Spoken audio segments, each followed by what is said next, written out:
When I was 22, I was driving out to my friend Emily's birthday party at her parents' place, which was out past the edge of town, tucked back along a road I'd only used once before. It was almost 11 at night, and pitch black except for the lines of my headlights cutting through the woods. The highway out there wasn't really a highway, just 2 lanes, no lights, no mile markers, and nothing but thick forest pressing in on either side. I was running late and starting to regret not leaving earlier. My phone was almost dead, and I kept glancing down to check for signal, but the bars had disappeared about 10 miles back.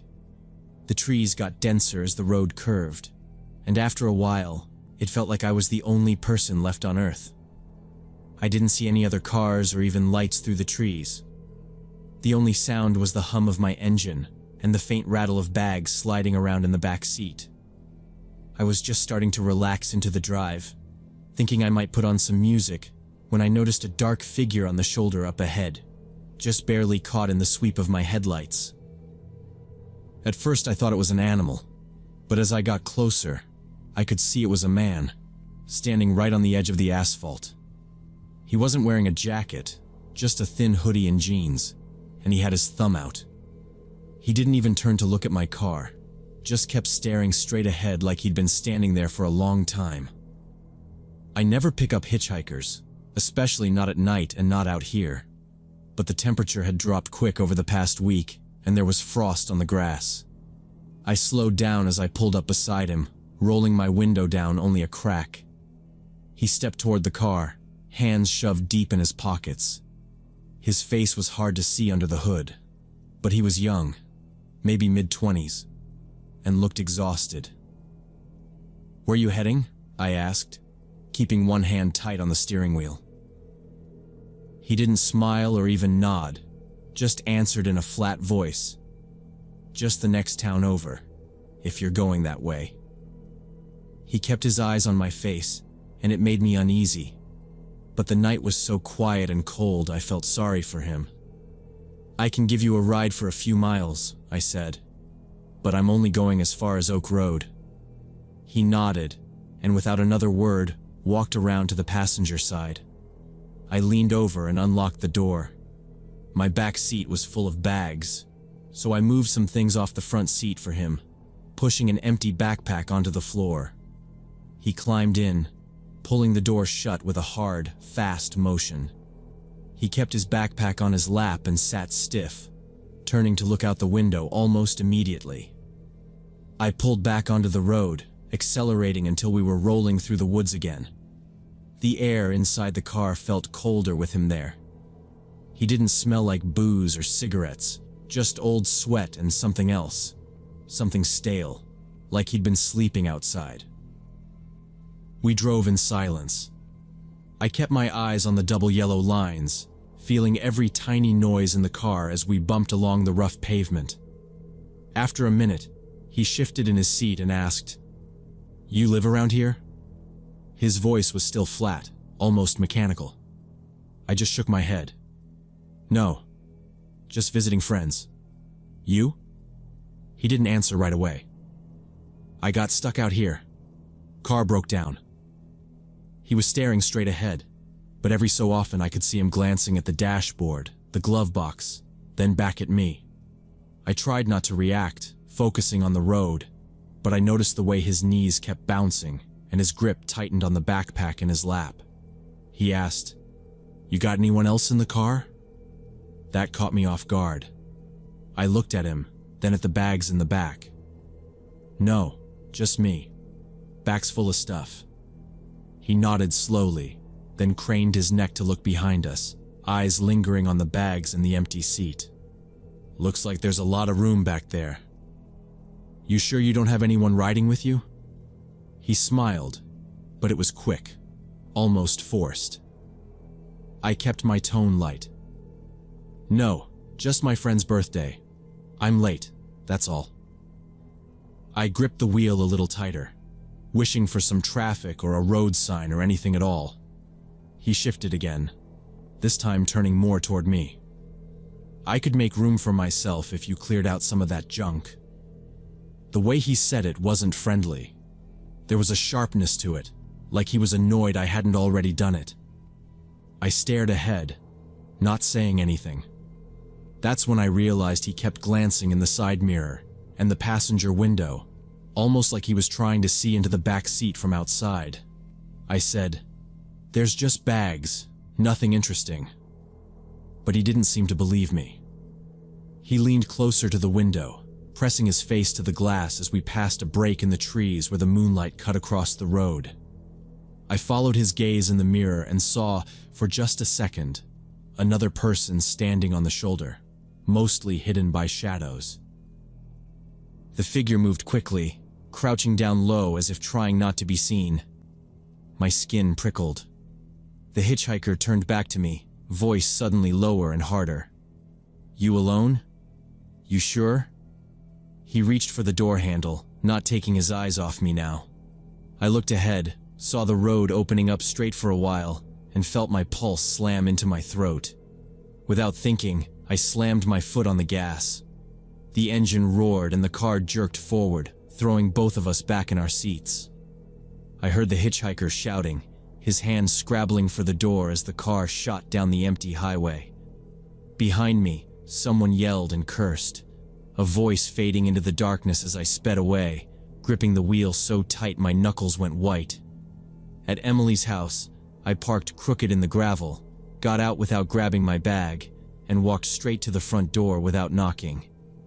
Her mom opened it before I could reach for the handle, probably hearing my tires crunch the driveway. She smiled, but when she saw my face, the smile dropped. "Are you okay?" she asked. I didn't answer. I just stepped inside and asked, "Is her dad home?" He came into the foyer a second later, already in sweats and a faded t-shirt. I didn't even wait. I told him everything. How I'd seen the hitchhiker, picked him up, how weird he acted, and then how I saw someone else behind the car just before I drove off. I told him how fast I took off and how the guy had started reaching for the door. Emily came out of the living room halfway through and stood next to her dad, listening silently. Her dad nodded slowly as I finished. "You did the right thing," he said. "We've had reports lately. Same area, same setup." He walked me into the kitchen, motioning for me to sit down while he poured coffee. "It's a tactic," he continued, standing near the counter. "Been happening for the past few weeks on that same stretch of road. Always late at night, usually people driving alone. Some stop to help, some don't. Either way, the thieves try to get them out of the vehicle." I asked him if anyone had been hurt. He shook his head. "No serious injuries, but a few got roughed up. Most lost their wallets or had their cars stolen. They used the woods to disappear quick. No lights, no cameras, no service. Makes it hard to catch anyone." He paused. "We've increased patrols, but they're smart. They move locations every few nights." I sat there staring into the coffee. Emily sat beside me but didn't say much. I could tell she was trying to read if I was okay or still shaken. I didn't know which I was yet. Her dad sat down across from us. "They always work in pairs," he said. "Sometimes more than two. One distracts you at the front, friendly, sometimes desperate. The other comes up from behind, low to the ground, quiet. That's when they act. Sometimes they just bang on the trunk to make you panic, so you get out. Sometimes they try to yank the door open. If you stop the car, you're trapped." I asked him how they knew which roads to use. "They scout," he said. "We found footprints in the dirt shoulders a few weeks ago. Same boots, same pacing. They walk along the edge at night, looking for cars passing through. They don't hit busy streets, just the quiet ones. No streetlights, no cameras. They probably watch from the trees first. Wait until a car comes by alone." He leaned back and crossed his arms. "Some of the victims who stopped said the guy at the front was polite, calm. Didn't seem threatening until it was too late. It's part of the setup. They know drivers don't stop if the person looks dangerous. So they go for tired, cold, helpless. Makes people feel guilty. Emily asked what would have happened if I'd gotten out. Her dad just shook his head. They would have surrounded you. Took your keys, maybe your phone. If they were in a hurry, maybe nothing else. But sometimes they drag people out. One guy had a knife. Another had a hammer in his waistband. They don't need to use it, they just show it. I felt something cold slide down my back when he said that. I thought about the guy sitting beside me, hands tight on his backpack. I'd wondered what was in it. Now I didn't want to know. Her dad went quiet for a bit. Then he looked at me. You did everything right. You didn't argue. You didn't try to reason with him. You trusted your gut. That's what keeps people safe. When something feels wrong, it usually is. I nodded slowly. He added, if you had waited even a few more seconds, they might have had the door open. Then it's a whole different outcome. We've seen it. Emily walked me out to the porch later. Her dad told me to give him a call if I remembered anything else. License plates, faces, details. But I told him there wasn't anything. The guy never said his name. Never reached into his bag. I never saw the second person's face. Just the movement in the dark. Just enough to make me run. Before I left, Emily's dad repeated his warning. Next time, take the main roads. Doesn't matter if it's slower or longer, especially not after dark. These guys rely on you feeling safe in quiet places. Don't give them that. The whole drive home I kept checking the mirrors. Every stretch of shadow on the shoulder looked like someone crouched low. Every glint off a road sign looked like a face. It didn't go away after a few days. Every time I got behind the wheel at night, I checked the locks twice. I stopped driving back roads completely. Even when it cost me time, I stuck to lit intersections and gas stations with security cameras. I never let the tank go below half. I always let someone know where I was going. And I never, ever stopped for anyone on the side of the road again. I still think about that guy's voice. Flat, calm, no panic. I think about how he kept asking if I was alone. How he offered to make room. How his friend was already moving in from behind. And I think about how easy it would have been to fall for it.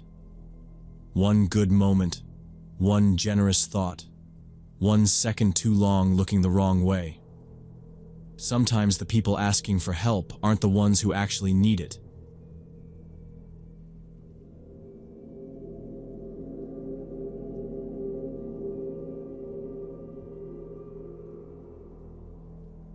When I was 30, I worked as a nurse in the Houston suburbs, mostly night shifts at a small hospital out past the Beltway.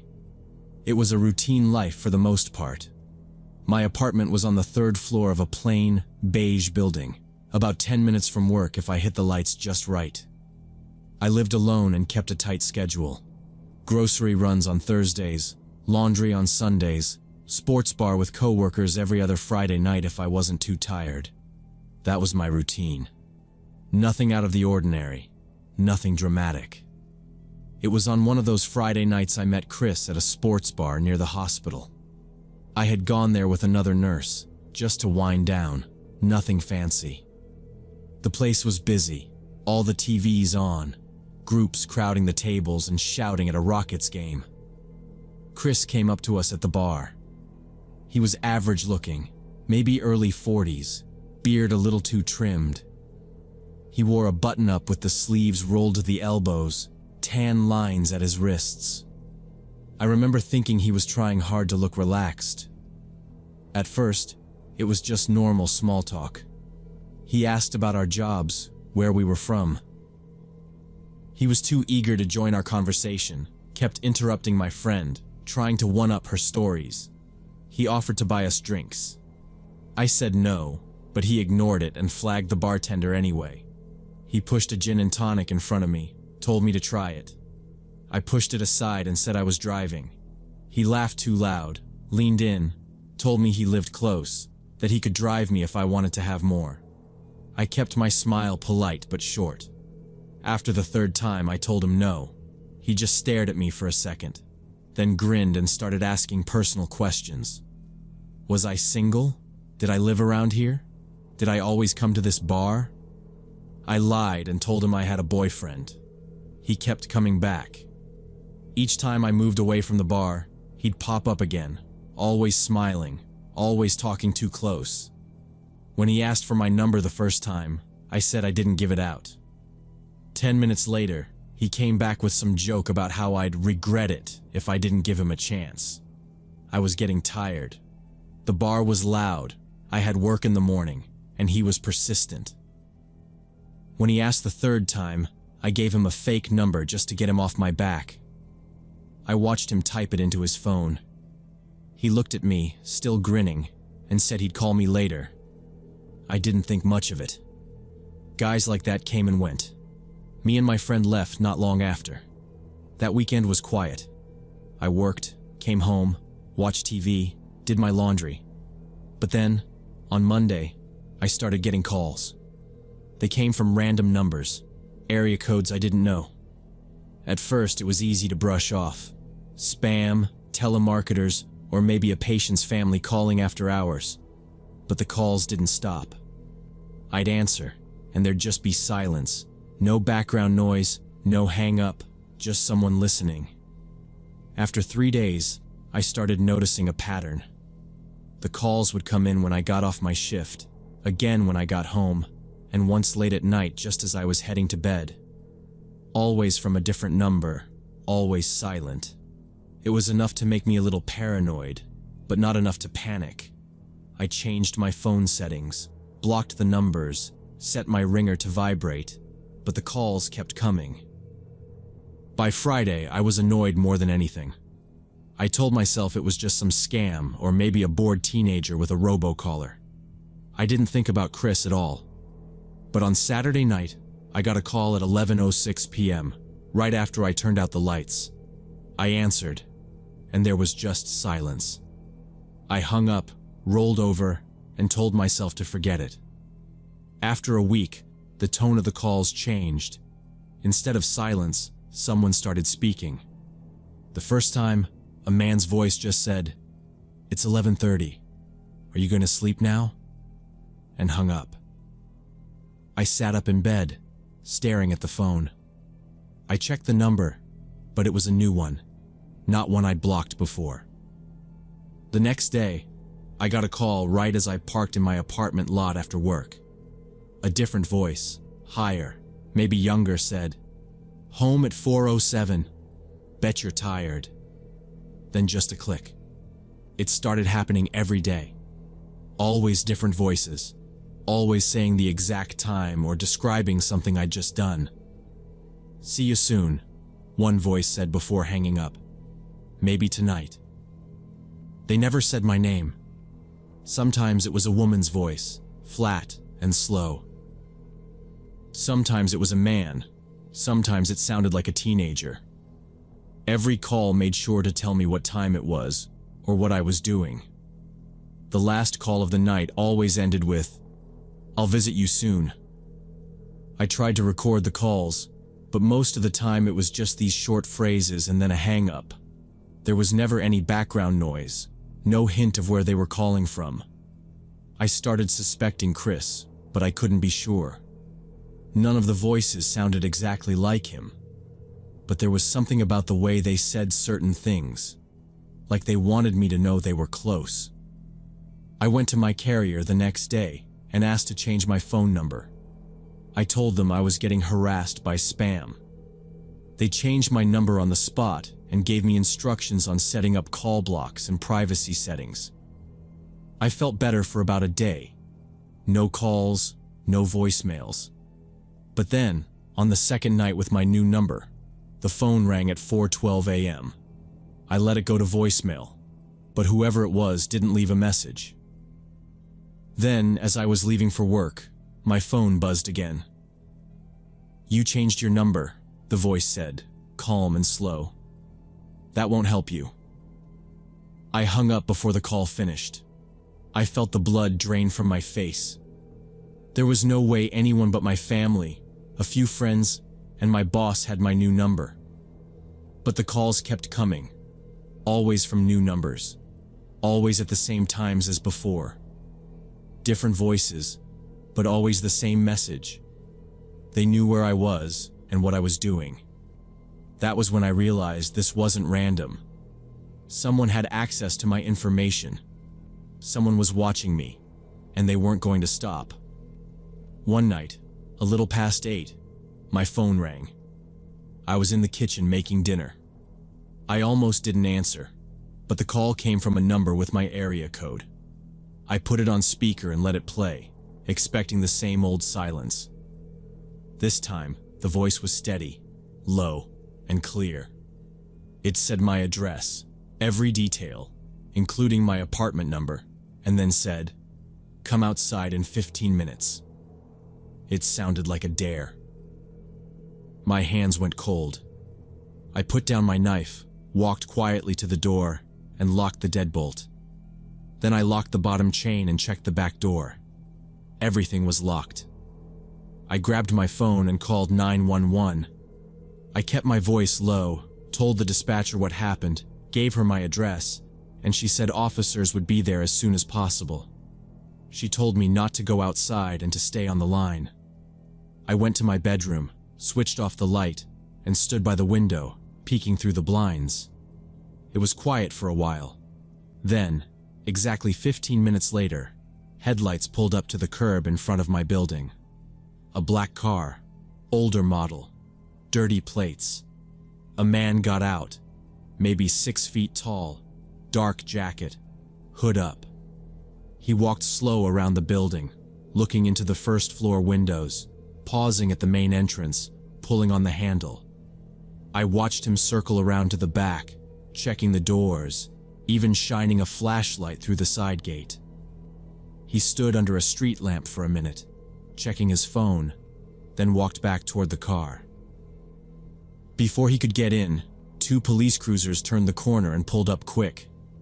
The man tried to walk away, but one officer called out and made him stop. They talked to him for a long time, searching him, shining lights in his eyes, checking his ID. I watched everything, heart pounding. After about 10 minutes, one of the officers walked up to my building and knocked. I let him in, told him about the calls and the man outside. He listened, wrote things down, asked questions.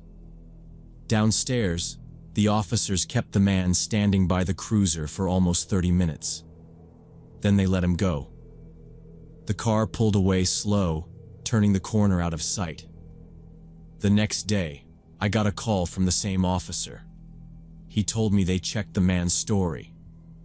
He had an alibi for all the times I received calls, said he was visiting someone else in the building, and got confused about the apartment numbers. The officers told me the calls were made using prepaid phone cards and burner phones. There was no way to link them to any person, and no fingerprints or anything to hold the man on. They filed a report, but said they couldn't do much without more evidence. The man hadn't done anything illegal except walk around private property, and his story was believable enough that they couldn't arrest him.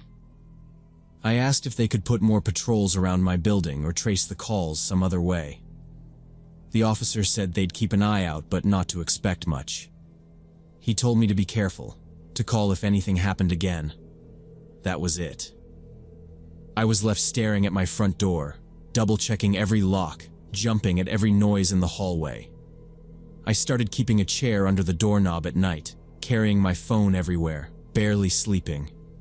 Nothing happened for the next few days, then a week. I kept waiting for the next call, the next knock, the next car to pull up at night. Every sound in the parking lot made me flinch. After 2 more weeks with no help and no answers, I decided I couldn't stay. I started looking for a new place, someplace with secure entry, security cameras, and more neighbors around. I talked to my boss about switching my work hours and using a different contact number at the hospital. I changed my phone, updated my records, and even used a new email. Packing up my apartment, I got rid of anything with my name or address on it.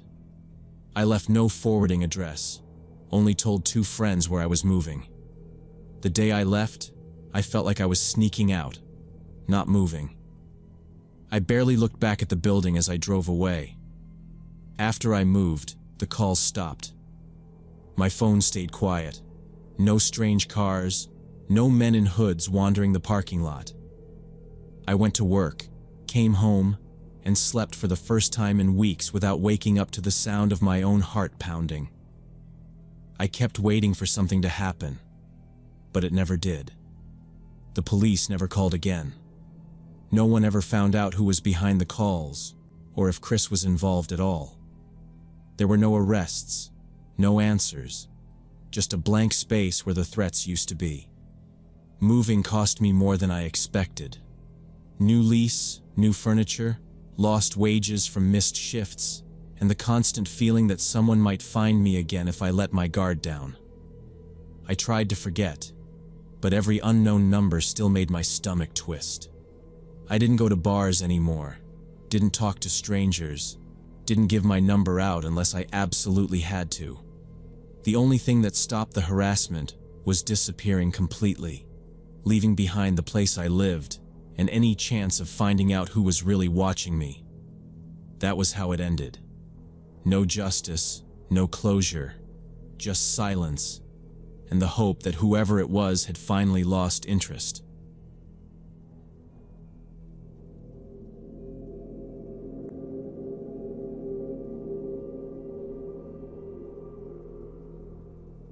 It happened last year when I was working as a delivery driver in Denver, starting my routes at 5 a.m. The company gave me an old white van that always smelled like stale coffee, and in the mornings, the streets were pretty much empty except for some runners and a few people letting their dogs out. That day was in early February, and the cold was serious. I had on 2 sweatshirts, a jacket, and still my hands were getting stiff on the steering wheel. Most houses in that neighborhood had the lights off, but as I parked at the end of Maple Street, I saw a dim yellow light from the porch of a 2-story house, the kind with cracked concrete steps and a bush with dead leaves clinging to it. I grabbed the first set of packages, checked the addresses, and started walking down the sidewalk, my boots making loud sounds on the frozen pavement.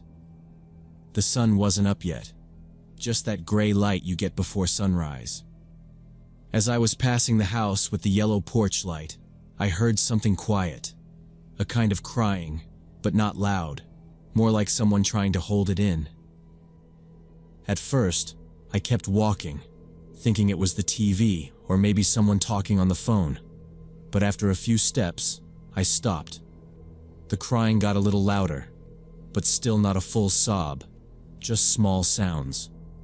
I turned to look and saw a woman sitting on the top step of the porch. She looked about 25, but it was hard to tell with her head bent down and her hair hanging over her face. She wore thin, pink pajamas and slippers, her arms wrapped around her knees. The porch was covered in frost, and she was shivering hard, rocking just a little.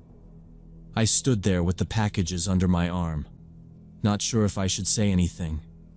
She noticed me after a minute and glanced up, her face red and wet.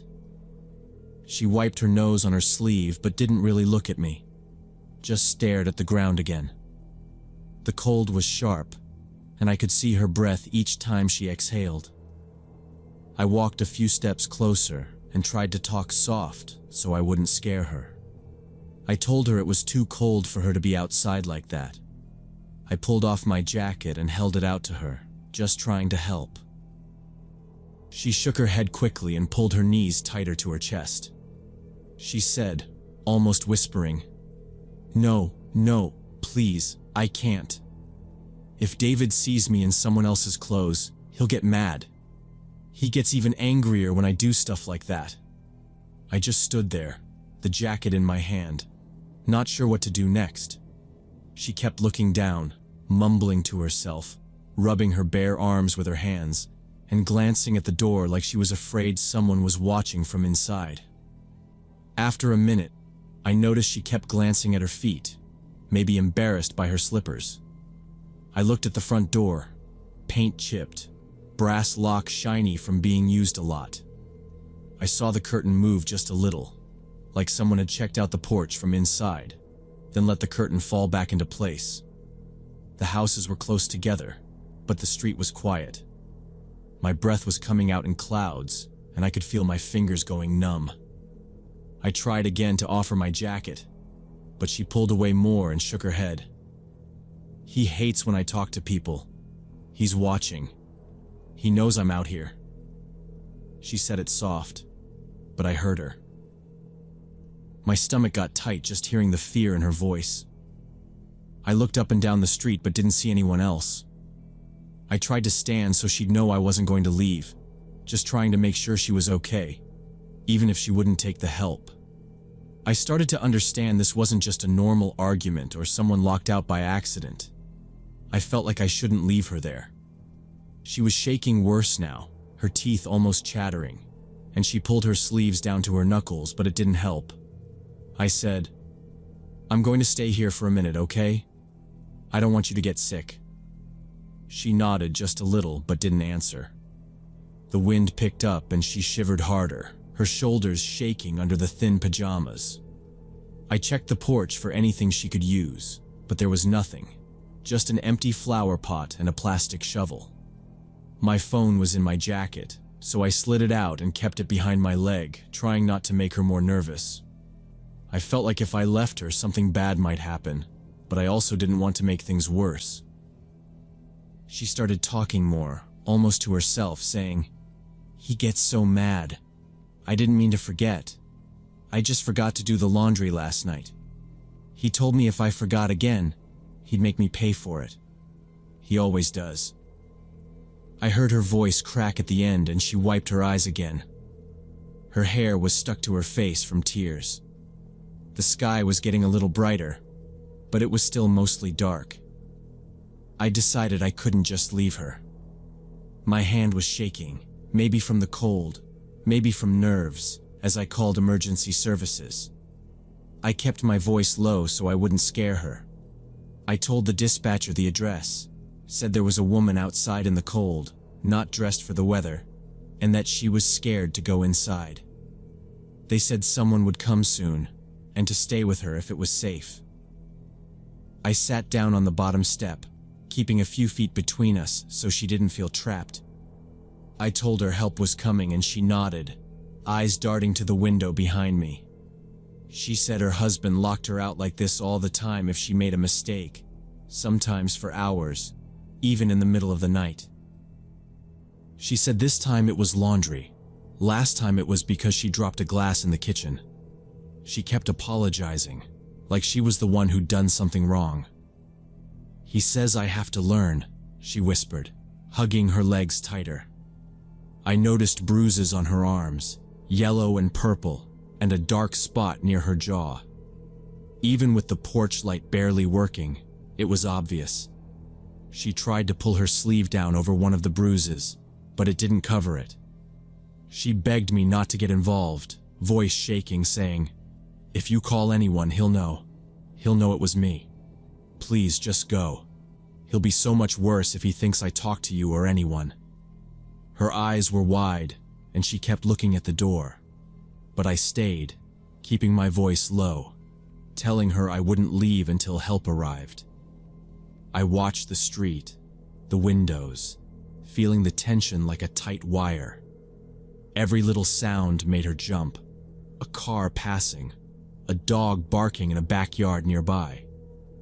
I tried to talk about normal things, the weather, the time, my job, but she barely answered. She was focused on the door, flinching at every creak from inside. We sat like that, both of us waiting, until the distant sound of sirens started to come from down the street. Suddenly the front door burst open with a bang, and a man in gray sweatpants came charging outside, yelling so loud his voice echoed off the empty street. His face was red, hair a mess, breathing heavy like he'd just been running. He pointed right at his wife and started screaming, "You think you can do this to me? You think you can make me look stupid?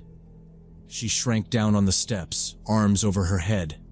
Before I even had time to say anything, he rushed at her, swinging his fists. He didn't even see me at first, just charged right at her. I stepped between them, blocking his path, grabbing his arms with both hands.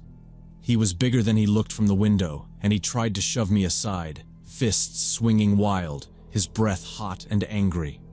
He got a punch past my shoulder, hitting her on the side of her head.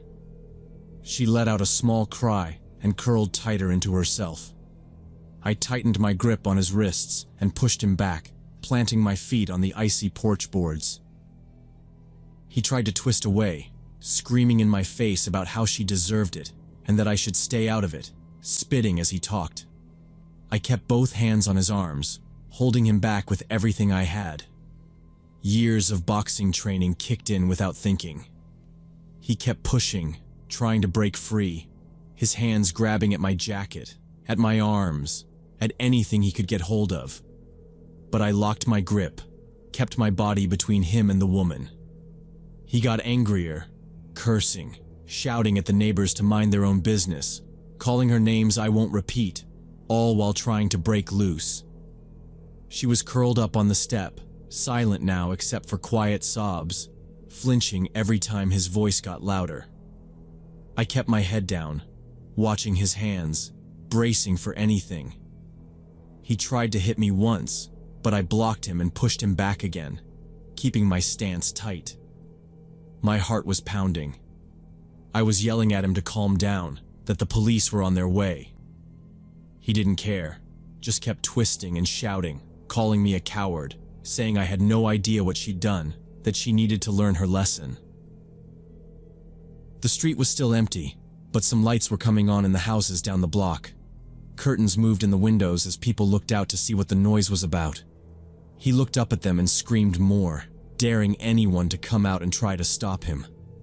I could see in his eyes that he was on edge, wired and shaking, and if I let go, he would be back on her in a second. I kept him pinned there, pressing him back against the porch rail, feeling his muscles tense and strain as he tried to get loose. He smelled like sweat and old beer, and his breath was sour. He never stopped talking, saying over and over how it was none of my business and how she was going to pay for this later. The whole time, I kept thinking about the bruises I'd seen on her arms and face, and how she'd said he did this often, just for small things like forgetting laundry. I didn't let myself think about what he would do if I stepped away. I just held on, feeling the cold sink into my hands as we waited for the sirens to get closer. It felt like forever. But finally, I heard the distant wail of police cars turning onto Maple Street. Blue and red lights flashed against the snow, shining through the front windows and across the porch. I yelled out to them that we were on the porch, still holding the man back as he tried one last time to break free. The police ran up the steps, shouting commands for him to get down. He fought harder, but I didn't let go until one of the officers pulled his arms behind his back and snapped on the handcuffs. Even then, he kept yelling, threatening us both, saying it wasn't over, trying to twist out of their grip as they hauled him to his feet and down the steps. The officers checked on the woman right away, helping her stand, wrapping her in a blanket someone from a nearby house brought over. She finally stood up, shivering so hard she could barely talk, but she started telling them what had been happening. She told the officers her husband locked her out all the time when she made mistakes, how he beat her for small things and kept her from calling anyone for help. She showed them her bruises, pulling up her sleeves, pointing to the fresh marks on her face and neck. The police asked her quiet questions, and she answered, still looking over at the door like she expected him to come back out any second. She told them about the first time he locked her out, how it had gotten worse and worse, how she'd stopped telling anyone because it always made things worse.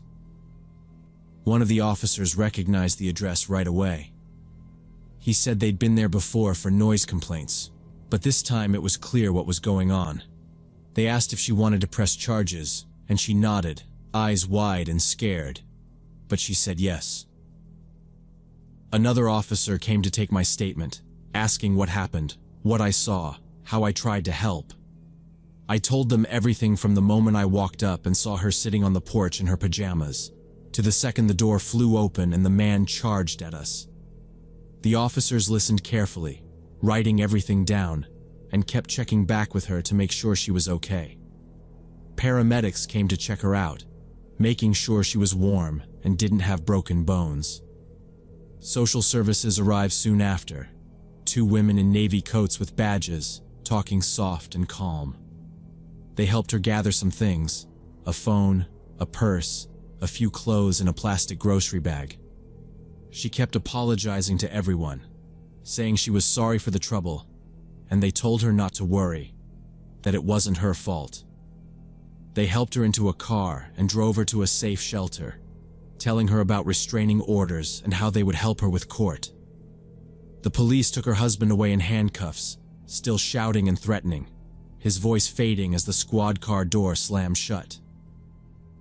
The neighbors watched from behind curtains, nobody saying anything. But I could feel all their eyes on the porch, on the broken front door, on me still standing there in the cold. After they left, I finished my deliveries, but I couldn't stop thinking about that morning. The way the street looked normal, just quiet houses, and how none of us really knows what's happening behind the doors around us. I kept seeing her face in my mind, the way she shook in the cold, the fear every time she heard a sound from inside. Her husband got charged with domestic battery, assault, and more. The court ordered him to stay away, and the shelter helped her get started on her own, away from him for good. I heard later from one of the officers that she was safe and trying to rebuild her life. I still drive that same route sometimes. Every time I pass the house on Maple Street, I think about what could have happened if I hadn't stopped. That morning changed how I think about people and about neighborhoods that look peaceful from the outside. I realize terrible things can happen anywhere, anytime, and sometimes just being there at the right moment is all it takes to make a difference. I'm glad I was there. I'm glad I didn't just walk by. Sometimes you don't know you're saving someone's life until afterward, and I'll never forget that freezing February morning.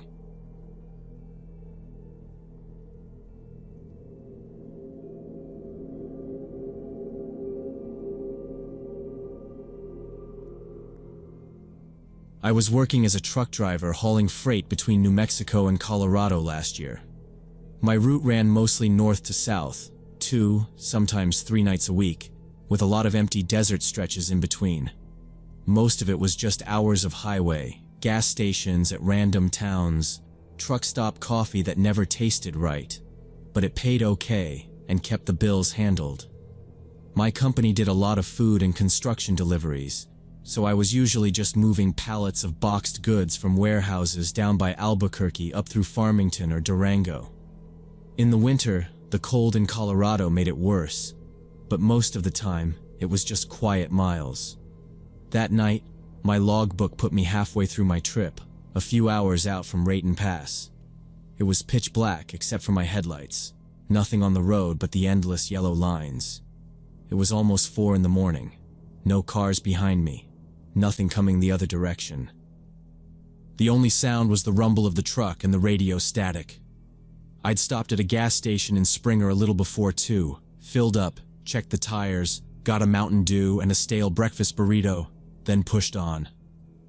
I'd driven this stretch so many times it felt automatic, my eyes kind of skimming the edges of the highway for deer or coyotes that might run out. Usually, there's a lot of roadkill on this route. Javelinas, sometimes stray dogs. I didn't see much that night, not even any other truckers, which was odd for a Thursday. It was just me and the endless black outside. Around 4 a.m., I was fighting to stay awake, tapping my fingers on the steering wheel, when something appeared in the road up ahead. I saw it from a good distance, just a lump in the center lane, a dark mass lying across the asphalt. At first, I thought maybe it was a blown tire, some trucker's tread come off, or possibly a cow. Out here, You do see livestock out on the road sometimes, but there were no fences broken that I could see. I slowed down, easing my foot off the gas, watching the shape as I got closer. The way my lights hit it made it look too smooth and regular to be a cow. Maybe a person? That didn't make sense. There's no houses or exits anywhere close by, just straight road and barbed wire fence. Still, I couldn't shake the feeling as I got nearer that it was a body. My stomach dropped. I dropped my speed fast, maybe down to 20, and squinted through the windshield.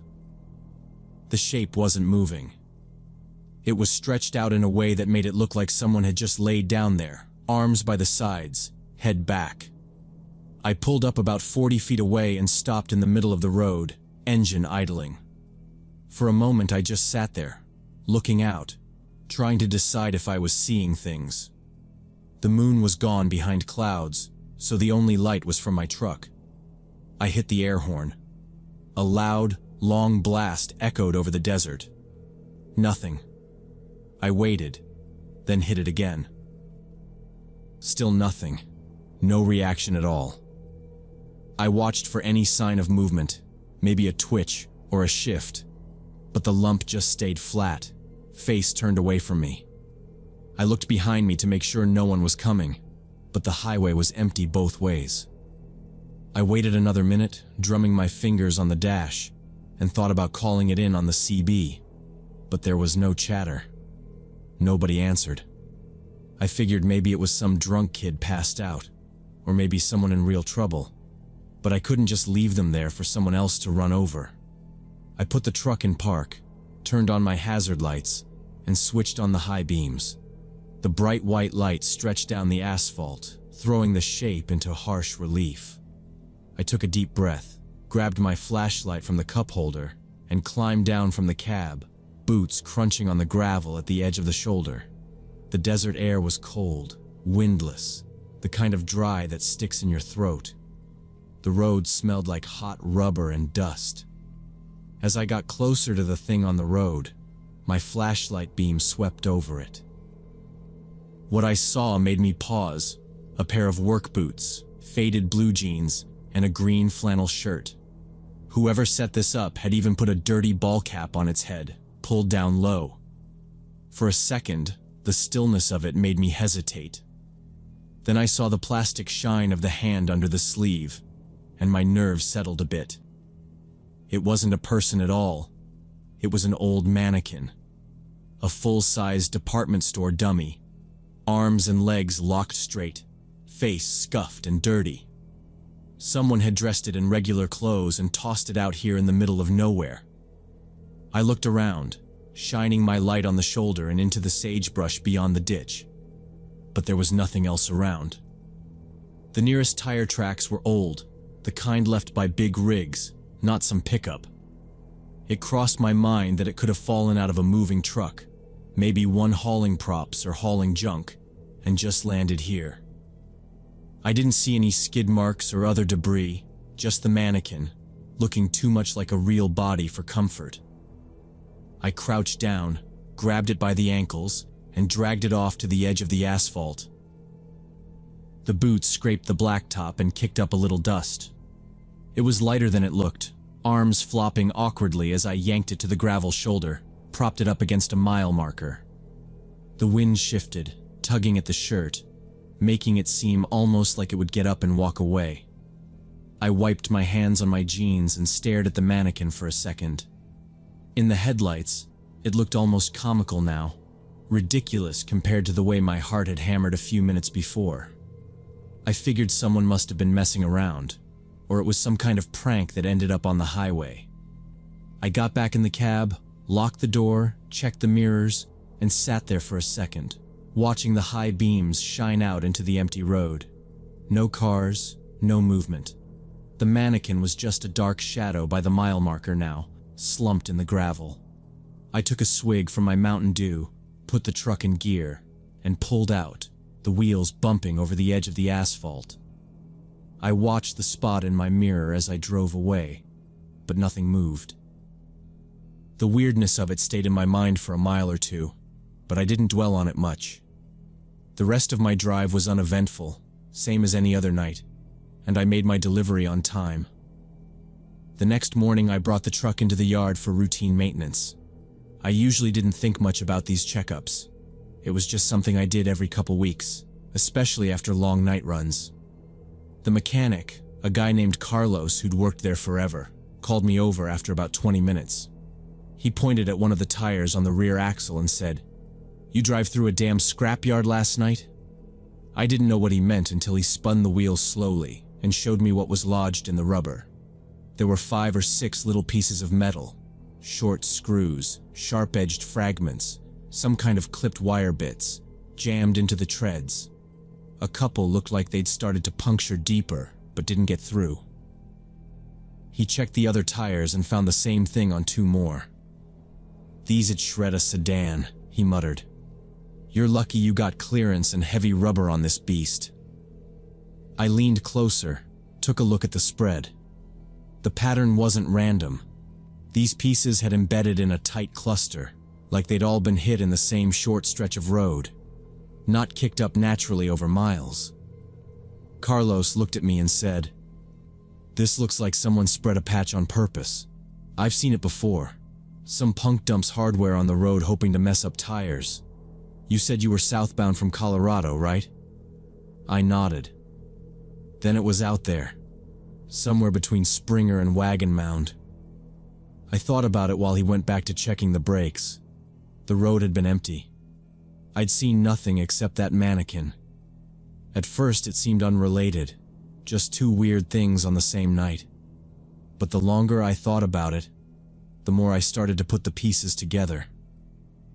I went outside, lit a smoke, and stood next to the bay doors. The mannequin was lying in the middle of the road at 4 a.m.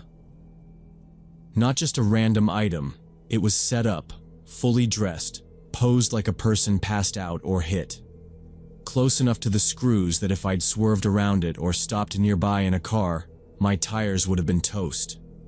Someone had put both the mannequin and the debris there, together. That stretch of highway had no lighting, no businesses, nothing for 20 miles in either direction. It was the perfect trap. I thought back to how still everything had been. No signs of life, no other drivers. I didn't hear anything either. No movement in the brush, no engines idling nearby. But that didn't mean no one was there. Whoever set that up could have been hiding off the road in the dark, waiting for someone to stop and get out. A good Samaritan, someone thinking it was a real person on the ground. They'd pull over, step out, maybe run up in a panic, then bam, get jumped. And if they realized something was off and tried to peel out, the screws and metal strips would have finished their car. The more I considered it, the clearer it got. That was a robbery setup. I ran the timeline back in my head. If I'd been in a sedan, or even a pickup with thinner tires, I'd have been stuck. If I'd gotten out slower, wandered too far into the dark, maybe they would have come for me. The only reason nothing happened was probably because I was in a semi. Big diesel engine, cab lights, ride height. Makes it harder to sneak up on. They must have watched from a distance and figured it wasn't worth it. Maybe they waited to see if I'd park and walk far away from the truck. When I didn't, when I dragged the mannequin and left, maybe they backed off. I didn't know. I just knew I couldn't let it go. That afternoon, I made a report with the state police. I drove over to their substation off I-25, handed them my route map, the tire photos Carlos had taken, and explained the whole thing. They took it seriously, especially after I mentioned the screws. The officer I talked to said this wasn't the first time he'd heard of something like it. He said similar tactics had been used in other states, Texas, Arizona, even parts of Nevada. Usually it was the same pattern: remote stretch of road, middle of the night, fake bodies or stranded cars used to bait drivers into stopping. Then either robbery, assault, or sometimes worse. A few times, drivers had completely vanished. They go after people who are alone, he said. Late hours. No cell service, no one to call. By the time anyone realizes something's wrong, they're long gone. He said they'd send a patrol through that area for the next few weeks, especially during the night hours. But he didn't sound hopeful about catching anyone. It's too easy to disappear out there, he said. That's why they pick those spots. There's nothing around, nobody to see, and people don't talk until something serious happens. I asked if they had any suspects. He shook his head.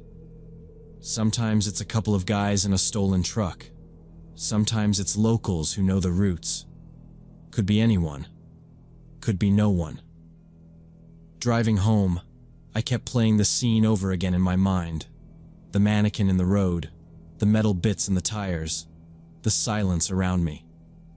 I hadn't seen a single soul that night, but someone had been out there. Watching. Waiting. If I hadn't been in a truck, I might not have made it out. A part of me started going through every other weird thing I'd seen on the road in the past year. Times I'd passed stranded cars, broken down campers, someone waving their arms by the side of the road. How many of those were real? How many were traps? Since then, I don't stop for anything anymore unless I see actual movement or danger. I don't pull over for shadows. I don't slow down unless I have to. And I definitely don't assume that what looks like a person in need actually is. Because sometimes it's not someone who needs help. It's someone waiting to hurt you.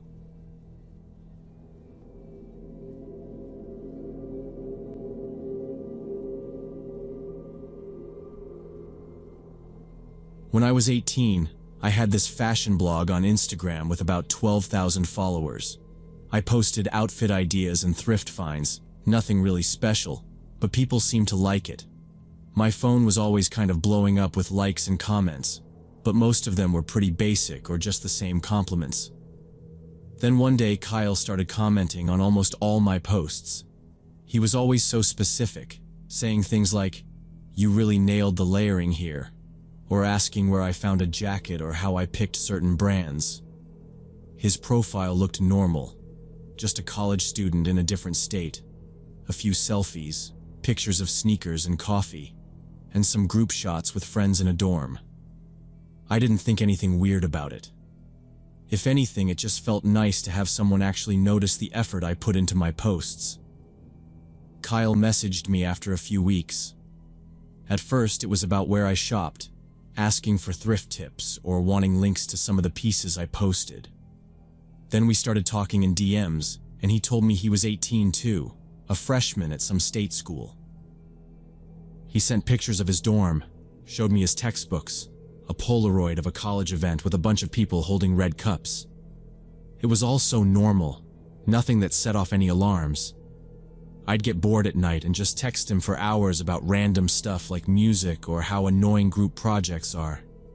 He'd tell me about his classes and send photos of his dinner or a new pair of shoes he bought. Sometimes he'd mention missing home or being stressed about finals, but it never felt too deep. It got to a point where I'd wake up to a good morning text from Kyle and fall asleep reading a good night message from him. He remembered little things I said and would ask about them days later. Once, he sent me a picture of a flyer for a thrift sale near his campus because he thought I'd like it. It made me feel like he really listened. He'd compliment my stories, say stuff like, "You always pick the best colors, honestly." I started looking forward to his messages more than from some of my real-life friends. My friends teased me about my Instagram boyfriend, but it didn't feel weird. It just felt nice to have someone so invested. Kyle and I would talk about movies or outfits, send each other links to sales, and tag each other in memes. I'd post something and within minutes he'd be in my DMs about it. Sometimes he'd joke about how we'd make a great thrift shopping team. He never pushed for anything. Not even my phone number at first. He said he didn't want to seem creepy, so I felt pretty safe. I even told my mom about this guy who was into fashion and lived across the country. A few weeks into talking, Kyle mentioned he was visiting his parents for a weekend and sent me photos from their backyard. I didn't think twice when he'd show me his dog or his favorite mug. I trusted him. Sometimes he'd send a quick selfie in his car, or just a picture of the campus at sunset. Nothing that felt off. Our conversation started getting a bit deeper. Not just about clothes, but about plans for after college, favorite memories as a kid, little stories about our families. He'd always listen. He never sent anything weird or pressured me for photos. By the end of the second month, it almost felt like we were together, even though we'd never met in real life. He'd say stuff like, "If I ever visit your city, you have to show me your favorite thrift spots." Sometimes I'd imagine what it would be like to actually hang out. He seemed genuinely interested in everything I said. I felt like I'd found someone who got me. It felt like something real was building, even though it all existed on a screen. The first few months were actually really romantic. Kyle would text me good morning and good night every single day, without missing one. If I mentioned having a test or feeling sick, he'd remember and check in later, asking how it went or if I was feeling better. Sometimes he'd send links to vintage pieces he thought I'd like, or tag me in TikToks about styling thrift finds. He'd say stuff like, "Saw this and thought of you," and it didn't feel forced. But then little things started to shift. He began asking why I took so long to respond to his messages. He'd say, "You okay? You disappeared for a while?" Even if it was only an hour or two. Sometimes he'd ask what I was doing or who I was hanging out with. At first it sounded caring, but then he'd bring it up more, like, "You're always busy when I message you at night," or "Is someone else texting you?" I would just say I was out with friends or busy with schoolwork, but he always seemed a little bothered if I took too long to answer. When I posted a photo with my friends at a cafe, he messaged, "Who's that guy next to you?" Or, "Looks like you're having fun, wish I was there." If I posted a mirror selfie in a new dress, he replied almost right away, but not in the same way as before. He said, "That's a little revealing, don't you think? Bet you got a lot of DMs after that." It made me pause, but I brushed it off as him being protective. He'd say stuff like, "I just care about you," or "I don't want guys bothering you." At first, I thought it was sweet, maybe even proof he really liked me. Over time, though, he started questioning me more. If I didn't answer in a few minutes, I'd get another message. "Did I say something wrong?" Or, "You're ignoring me lately." Once, when I posted a group photo from a night out, he said, "I don't like when you post stuff like that. Other guys are probably messaging you." It was new, not like the Kyle from before, but I was young and thought maybe that was normal. I figured jealousy meant he cared about me. I kept talking to him the same way, just tried to reassure him it was nothing. But he kept finding little ways to let me know he didn't like me hanging out with other people or posting certain pictures. He'd always apologize if I seemed upset, but the pattern kept happening. Still, I tried not to think about it too much. It felt easier just to keep him happy. I was still sure everything would be fine if I just explained myself better. So I started paying more attention to how long I took to reply, and what I posted, and who I was with, just to avoid the questions. By month 6, Kyle was demanding I text him constantly throughout the day. I'd wake up to 5 or 6 messages if I didn't respond overnight. If I left my phone for an hour, he'd already sent multiple texts, asking if I was mad at him or if I was ignoring him on purpose. The tone shifted. He'd start soft, asking if I was okay, and then the guilt tripping would hit. "I guess I'm just not important enough for you anymore." Or, "Crazy how fast people change." He began dissecting everything I posted. A selfie with sunglasses turned into trying to look hot for other guys. A post from a friend's birthday had him messaging, "Wow, you didn't even tell me you were going out." I tried to explain that I just wanted space sometimes, that not every moment needed to be shared, but it didn't matter. He kept pushing. When I went to a party with my roommate's friends, he called me 17 times in one night. I turned off my phone after the fourth missed call, and when I checked it the next morning, it was a wall of messages, angry texts, sad texts, photos of us together. A video of him crying in his car saying he didn't know what he'd do if I left him. That was the night I told him this wasn't healthy. I told him he needed help and that I couldn't do this anymore. He broke down on video chat, sobbing so hard he could barely talk. Said he was sorry, that he was just scared of losing me, that he loved me so much, it made him panic. I just sat there, frozen. Part of me wanted to hang up, the other part felt guilty. He looked like a wreck, kept saying he'd get better, that he'd go to therapy, that he'd prove I was the only one for him. I was 19. I wanted to believe people could change, so I stayed. And for a week, it did feel different. He stopped texting as much, complimented a picture I posted without being weird about it, even encouraged me to hang out with friends. I remember thinking maybe we'd turned a corner, but I was wrong. He was just waiting for me to let my guard down. Things got worse when I finally tried to end it. It was a random Tuesday afternoon. I sent him a message saying I needed space, that I didn't feel like myself anymore. At first, he didn't respond. Then he sent one line. "You don't want me to show people who you really are." I didn't understand at first. I stared at the screen until he sent another message. A screenshot of our old messages. Then a folder with photos I'd sent him back when things felt good, when I trusted him. He reminded me I'd told him things I hadn't told anyone else. Said he didn't want to hurt me. But if I ghosted him, he couldn't be responsible for what happened next. I felt like I'd been punched in the stomach. I texted back, begging him not to do anything. He replied, "Then don't leave me." I stayed. Not because I wanted to, but because I didn't know what else to do. I stopped posting. I deleted old photos. I pulled away from my friends. I told them I was just busy with school. I was embarrassed, ashamed, and scared every day. I'd never felt so small. Every conversation felt like I was trying to avoid setting off a bomb. If I used the wrong tone, he'd accuse me of hiding something. If I didn't reply fast enough, he'd say I was testing him. I couldn't breathe. I stopped sleeping. My hands shook every time my phone buzzed.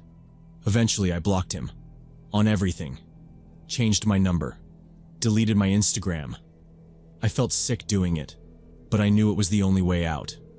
For a few days, it was silent. Then the emails started. Then fake numbers. Then DMs from strangers with names I didn't recognize. I ignored everything. I was just trying to survive. I thought it would eventually stop. 2 years passed. I was in college now, a different city, new friends, a new phone, even a new last name on social media. I'd started to feel like myself again. I even made a new Instagram account, kept it private, only followed people I actually knew in real life. I thought I was safe. Then one afternoon, I was coming back from class and saw someone standing by the dorm entrance. Hoodie up, hands in pockets. At first, I didn't recognize him, but when he turned, I felt my whole body go cold. It was Kyle. He didn't say anything, just stared. I turned around and walked straight to the campus police office without looking back. That week, he started sending me messages again. I hadn't given him any of my new info, but he'd somehow found my private accounts. He knew my class schedule, knew the coffee shop I went to. He never approached me, just showed up, sat across the quad, walked by the library at the exact time I was there. I started avoiding places, changing routines. I stopped going to class. I reported him to campus security, but there wasn't much they could do. He wasn't a student. technically hadn't threatened me yet. They said they'd keep an eye on him. But that wasn't enough. It only stopped when he broke into the dorm building. He waited outside until someone opened the door and slipped in behind them. One of my suite mates caught him trying to get into our hallway with a knife in his bag. That's what finally got him arrested. I sat in a little white office giving my statement while shaking so hard I could barely sign the paperwork. He got charged with trespassing and possession of a weapon. I got a restraining order. Then I packed everything and transferred schools. I didn't tell most people why. Just said I needed a fresh start. Even now, years later, I still check locks twice. I still hesitate before posting anything online.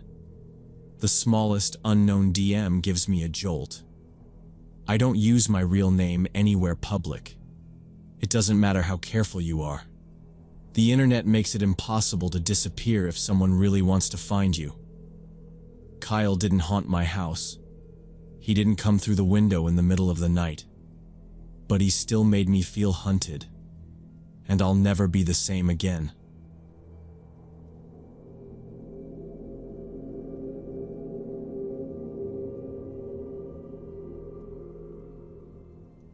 So when I was 25, I got a promotion and moved to Austin. My cousin let me rent his townhouse while he was doing a year-long internship in Europe. It was a nice, quiet neighborhood, mostly young families and professionals. The townhouse was 2 stories, beige siding with a brown shingle roof, small but comfortable. There was a little backyard, maybe 20 feet by 20 feet, surrounded by a wooden privacy fence that was faded and leaning a bit on one side. Out past the grass and a little patch of gravel was a gate, the kind with a latch that led out to a narrow alley behind the row of houses. A few garbage cans were lined up back there, and some people kept their bikes or left out bags for pickup. I'd been there about 4 months, and everything was going great. My job wasn't far away. The drive downtown took maybe 15 minutes in light traffic. I'd gotten to know a couple of neighbors, mostly just chatting if we saw each other bringing in groceries or walking a dog. One of them, Gina, lived 3 doors down with her kid and a big golden retriever. She was friendly, but not nosy. The folks on the other side, a couple named Dan and Marissa, were both lawyers and seemed to always be in a hurry. Everyone kept to themselves, but there were usually a few people out walking in the mornings or evenings, and I'd gotten used to the same faces. It was quiet, sometimes a little too quiet, but that was what I wanted after living in a loud apartment for years. I liked the routine. Every morning I got up, made coffee, checked my email at the kitchen table. The kitchen looked out over the backyard, and there was a sliding glass door with a metal bar that dropped into place for extra security. My cousin had mentioned the neighborhood was safe, but he'd also said, "Lock the back gate. Don't leave your bike out. Just basic stuff." I listened. Always double-check the locks. There was a little metal mailbox nailed to the fence out back. It wasn't standard, just something my cousin had added since the mail carrier cut through the alley sometimes. One morning, it was a Saturday. I decided to check the mail before making breakfast. The grass was damp and the sun was just coming up over the roofs. As soon as I opened the gate, I noticed 3 empty beer cans lined up on the gravel by the fence, tucked against the boards near where the gate opened. The cans were the cheap kind, yellow and red, dented a bit, labels faded. I don't drink beer, not even socially, and I hadn't had anyone over in at least 2 weeks. I looked around, but the alley was empty except for a couple of crows picking at a trash bag near the neighbor's gate. The cans didn't look fresh, but they weren't covered in dirt either. I picked one up, then another, and checked if maybe a neighbor left them. Didn't recognize the brand. Maybe some kids had thrown them over, but the fence was high, almost 6 feet, and there wasn't a party anywhere nearby that I'd heard. There was no wind that morning, just a little breeze, so it didn't seem like they'd blown in from the street. I tossed them in my bin, shrugged it off, and went back inside. I told myself it was probably nothing. but it stuck in my head for a while. I checked the yard that afternoon, looked for more trash. Nothing. The latch on the gate worked, maybe a little loose if you jiggled it, but not broken. I made a mental note to get a padlock just in case. The next couple of days were normal. Work, grocery store, walking to the coffee shop for lunch.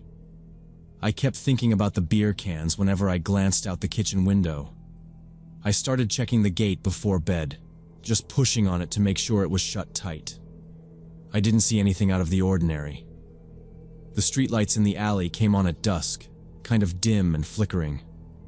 Sometimes a cat would dart across, or a raccoon would knock over a bin, but nothing else. I figured maybe it was just neighborhood kids cutting through, messing around, nothing to worry about. 3 days later, I came home from work around 9 p.m. I'd stayed late finishing a report and stopped for drive-through on the way home. The neighborhood was pretty much dark, just a couple of porch lights on, and the usual glow from the street lamps in the alley. I parked in my usual spot, locked my car, and walked around the side of the house.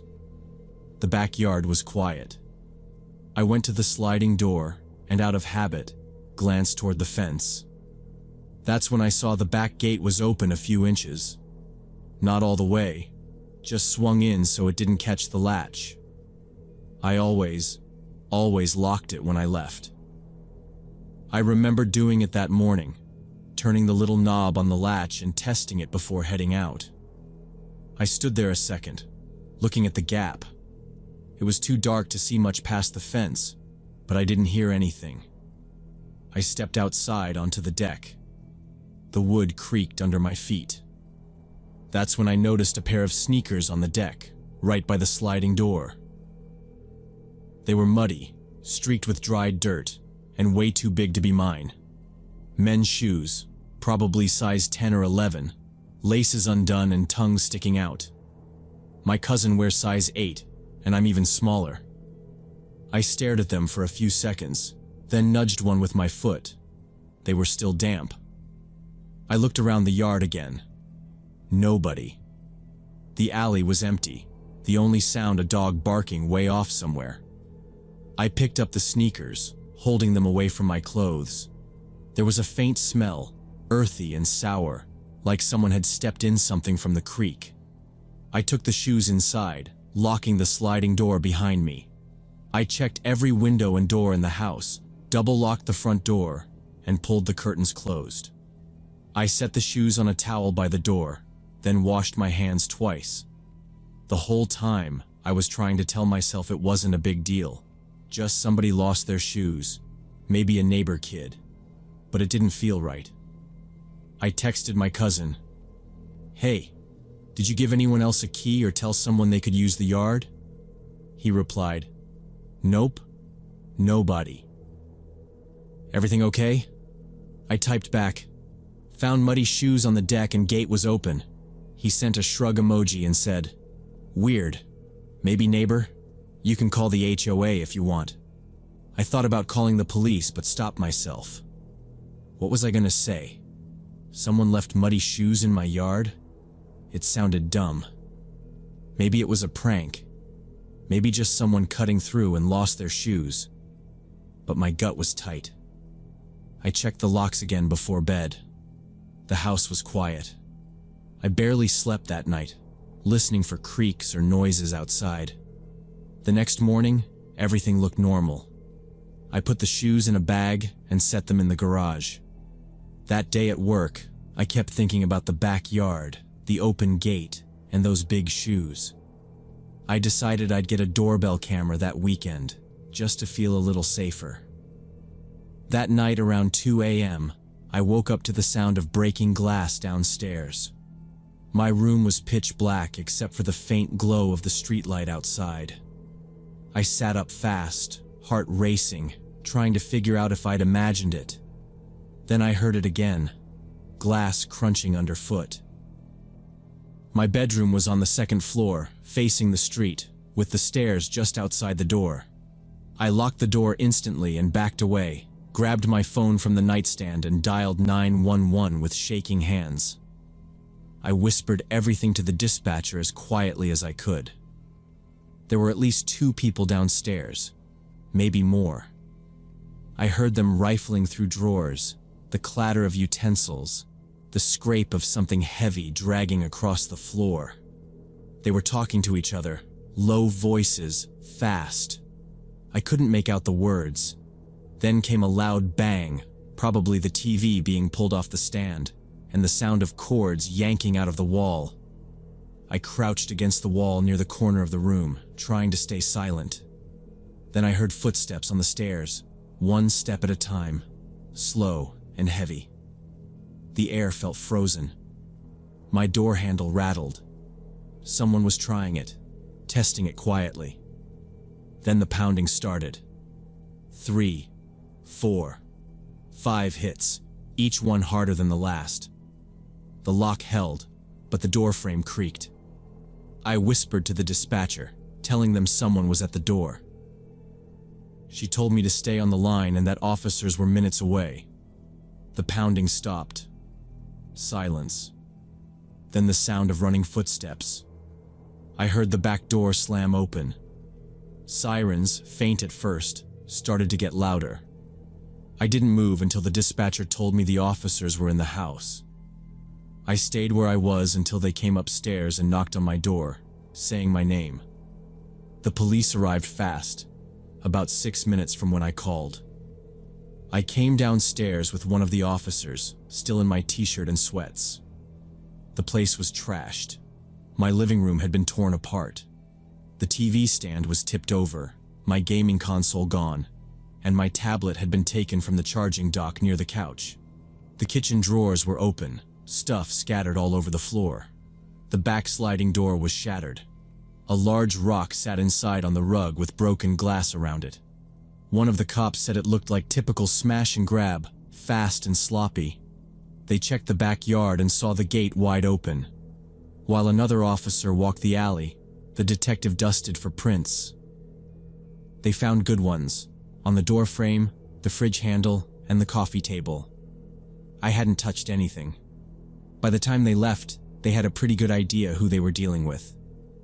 2 days later, they called me back. They'd arrested 2 guys that had been staying in the vacant house behind mine. Both had long records for burglary, theft, and drug charges. Turns out they'd been watching me for at least a week, maybe more. They knew I left for work around 8:15 and came back late most nights. They broke in assuming the house would be empty. One of the neighbors told the police he'd seen people coming and going from that abandoned place, but didn't think much of it. Another admitted she'd seen someone hop my back fence a few days earlier, but figured it was just a landscaper or city worker. No one had reported anything. The cops said the beer cans were likely left by them one night while they were watching from the alley. The shoes were probably a test.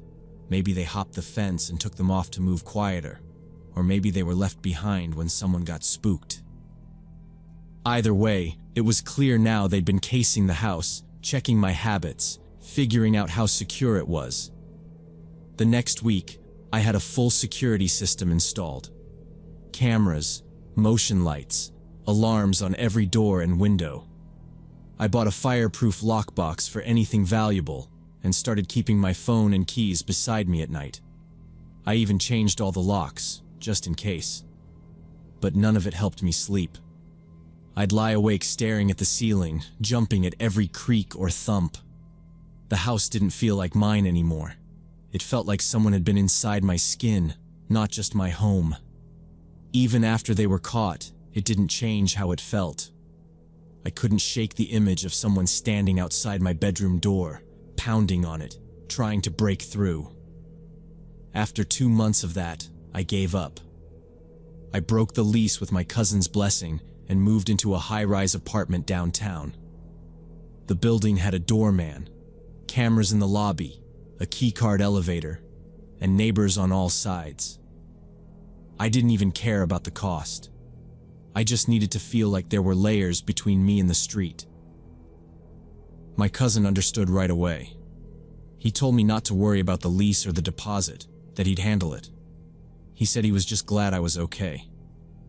What stuck with me most was how the whole thing started. 3 beer cans, a pair of muddy shoes. Nothing big.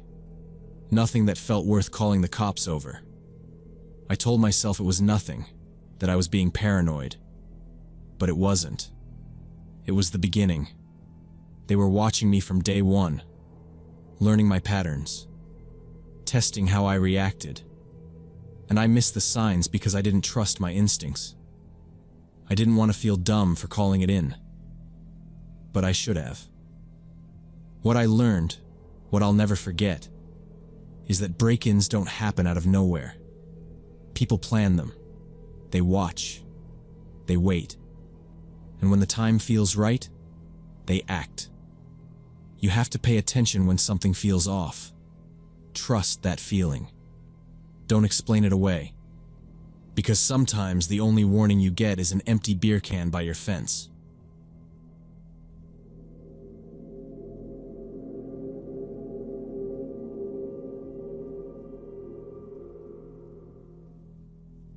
Last year, I was working the night shift as a logistics coordinator at a huge distribution warehouse outside Atlanta. Our team was just 8 people, covering about 50,000 square feet from midnight to 6 in the morning. The building was located in this old industrial part of town, surrounded by empty lots and these abandoned brick factories, the kind with busted-out windows and weeds growing everywhere. Most nights were pretty straightforward. Process the incoming shipments, prep orders for the morning trucks, print out inventory sheets, and walk the aisles double-checking pallets. The place was so big that you could drive a golf cart around inside, which we actually did sometimes to make things easier on the legs. We had security cameras all over and motion sensor lights along the outside walls, but there wasn't a guard or anything, just us. After midnight, the warehouse felt more isolated than you'd expect. We didn't see anyone from the outside world until sunrise. Even the loading dock, with its 3 giant garage doors, stayed mostly quiet since our truck arrivals were all scheduled for late morning. The shift manager, Carla, stayed in the main office by the front entrance while the rest of us worked the floor or checked paperwork and dispatch. We had radios for when someone needed a hand or if there was an issue with the equipment, but most of the night was routine. At 3 in the morning, everyone on shift took a 30-minute break. Sometimes we sat in the little kitchen near dispatch and microwaved leftover pizza, but I usually went outside to smoke. The north entrance had a set of double doors and a concrete pad where the delivery drivers would park, but it was empty at night, except for my Honda parked under the flickering floodlight. There was a chain-link fence running around the whole property, topped with a coil of razor wire, and maybe 100 yards of dirt and weeds between the warehouse and the nearest street. The only sounds at that hour were the buzzing of the lights and sometimes a freight train in the distance. That particular Wednesday was slow, just the usual cycle of scanning packages and checking manifests. I clocked out for my break at 3 sharp, grabbed my pack of cigarettes, and stepped out into the humid Georgia night. The air was sticky, but at least it was quiet. The parking lot was empty except for a couple of trailers and my car. I leaned against the concrete wall and tried to relax, staring out past the fence toward the dark field beyond. That part of town never really felt safe, but we almost never had problems. At worst, there'd be a stray cat or someone dumping trash by the roadside. I was halfway through my smoke when I noticed a small movement along the fence line about 30 yards away. It was subtle at first, just a light rattling of the wire, like the wind had caught a loose section. But there wasn't any wind that night, and I could see the weeds near the fence were still. I narrowed my eyes, watching the spot. The movement was too regular to be wind, not really side to side, but a kind of steady, rhythmic shaking. I figured maybe a raccoon had gotten itself tangled up, or a stray dog was nosing around for scraps. I called out, "Hey, who's there?" Just to be safe, but nothing answered. No bark, no scurrying, no voice. The rattling stopped for a few seconds. I kept watching, half expecting to see a dog's head, or maybe some junkie trying to squeeze through. There was nothing. I took a drag off my cigarette, listening hard, but the night was completely quiet except for the distant hum of the highway. I was about to shrug it off and head back inside when the fence started shaking again. Harder this time. The sound was sharper, metal rattling against the post, and now the movement was aggressive, like someone was really yanking at it. I didn't want to walk all the way over and leave the door behind me, so I pulled out my radio and clicked it on. "Hey Marcus, can you check the north side cameras? I think something's at the fence," I said. There was a pause, just static. Then Marcus came on. "I'm looking now. Hold on." A few seconds went by. "There's nothing there, man. It's all empty, just the fence and the grass." His voice was bored, like he thought I was messing with him. But I kept my eyes locked on the shaking section. From where I stood, I could see the metal links jerking violently, like somebody was trying to climb or cut through. "Are you sure?" I said. "It's moving right now. I'm looking right at it." Marcus replied, "Dude, nothing on the monitor. Maybe it's a glitch with the lights." But I knew what I was seeing. The shaking was only getting worse, rattling up and down like someone was putting their whole weight into it. I took a step closer to the doors, keeping one hand on the handle just in case. The hair on my arms started to prickle. I could hear the fence now, the metal clanging in the quiet, echoing across the empty lot. I flicked my cigarette to the ground and watched, not sure if I should wait for backup or try to get a better look. The motion was getting more violent, enough that I half expected to see the chain link rip right off the post. Marcus kept insisting the cameras showed a clear perimeter, but the fence was jerking right in front of me. I could see the metal links vibrating under the floodlight, the movement too big to be a small animal. Suddenly, there was this sharp snapping sound, like wire under tension finally giving way. The noise echoed across the empty lot, and before I could even process what I was hearing, a figure broke through the fence. I didn't get a good look at his face, just a dark silhouette, average build, maybe a hoodie pulled up. He ran straight at me across the gravel, fast and determined, arms pumping hard. My cigarette dropped out of my mouth as I spun around and lunged for the door. My hands fumbled the handle, but I managed to yank it open, duck inside, and slam it behind me. I hit the manual lock, my heart thumping in my ears, and pressed my back against the door. Through the narrow glass panel, I saw him right there on the other side. He tried the handle, first yanking, then shoving with both hands, his shadow stretching out across the floor. I could hear the rattle of metal and plastic as he slammed his weight against the door, testing for weakness. My radio was still clipped to my belt, so I grabbed it and shouted for Marcus again. "Marcus, someone's at the north entrance. He's right outside. I need help." There was a delay, some static. Then Marcus said, "I'm not seeing anything on the monitor. It's all clear up here. You sure?" I told him, "He's right here. He's trying to get in. Check again." The pounding went on for maybe 2 minutes, the longest 2 minutes of my life. The guy kept switching from pulling to shoving, his face turned away from the glass, just a glimpse of a pale jawline under the hood. I braced against the door, ready to run deeper inside if the lock gave out. But suddenly the noise stopped. I risked a look and saw the figure turn and vanish back into the darkness, moving quick across the lot toward the fence. I didn't dare step outside. I stayed there, gripping the radio and watching the glass, until my break was over and my hands finally stopped shaking. When the shift ended, I barely slept. Next morning, Marcus called me into dispatch. He'd spent hours going over the overnight footage, and what he found made things worse, not better. Turns out, the northside cameras hadn't been showing us a live feed at all. For exactly 40 minutes, from 2:45 to 3:25 a.m., the monitors were running a loop of old footage. Just a static shot of the empty fence line, repeating over and over. It looked normal at a glance, but the timestamp was off by a few seconds every time it looped. We figured out someone had tampered with the system, either hacking into it or physically messing with the wiring. Whoever did it knew what they were doing, and they'd set the loop before I even stepped outside for my smoke. We went out to inspect the fence and found a section about 30 yards from the door where the chain link had been sliced with wire cutters. It was a clean cut, the kind you'd make if you'd done this before.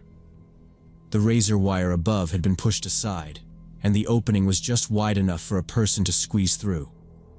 In the dirt on the other side, there were fresh shoe prints, deep treads, probably work boots, leading straight from the hole to the edge of the concrete pad, then looping back again. We called the warehouse manager, who brought in the police. They took photos, measured the prints, and dusted for fingerprints, but with no good footage and no alarms tripped, there wasn't much they could do. The company didn't waste time after that. By the end of the week, the whole security system was upgraded. They added motion detectors on the fence, better locks on all the doors, and hired overnight guards to walk the property. They even put in new lights on the north side so there weren't any more dark spots. But none of that made me feel better. I kept thinking about the way the guy had moved, like he knew exactly where to go, like he'd timed everything down to the minute. He waited until break, came in through the weakest part of the fence, and ran straight at the north entrance without hesitation. He didn't bother looking around or searching for an easy score. It was like he'd done his homework, learned our shift routines, and knew the cameras would be useless for just long enough. I put in for a day shift transfer as soon as a spot opened up. I didn't want to be the only thing standing between someone like that and an open door. After that, I stuck to the regular hours. No more nights, no more isolated smoke breaks by the fence. Every time I thought about that night, I pictured how easily things could have gone bad. If the lock had jammed, if I'd hesitated for even a second, or if he'd gotten inside before I made it to the door. I never saw the guy's face. I never heard if the police found anything. But the feeling I got from that night never really left me. It didn't feel random. Someone planned it, watched us, figured out exactly how to get in and out without being seen. It was too organized to be a normal break-in. Whoever it was, I hope they never came back. But I still checked the locks, even in daylight, just to be sure.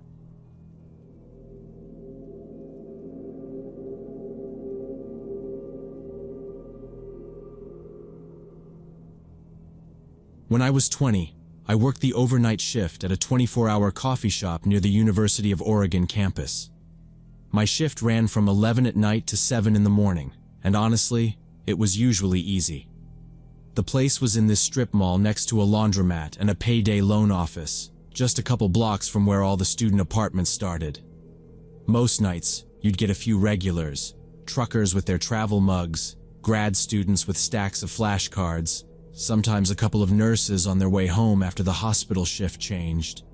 If you worked the counter, you mostly spent your time wiping tables, refilling the syrup bottles, making sure the pastry case didn't look too picked over. You could get your homework done, or just scroll on your phone if it was dead. Nobody really cared.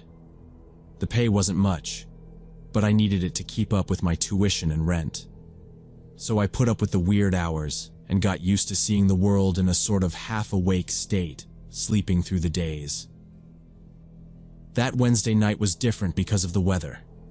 It had been raining since dinner time, just straight, heavy rain with no breaks, and the street outside looked like a river.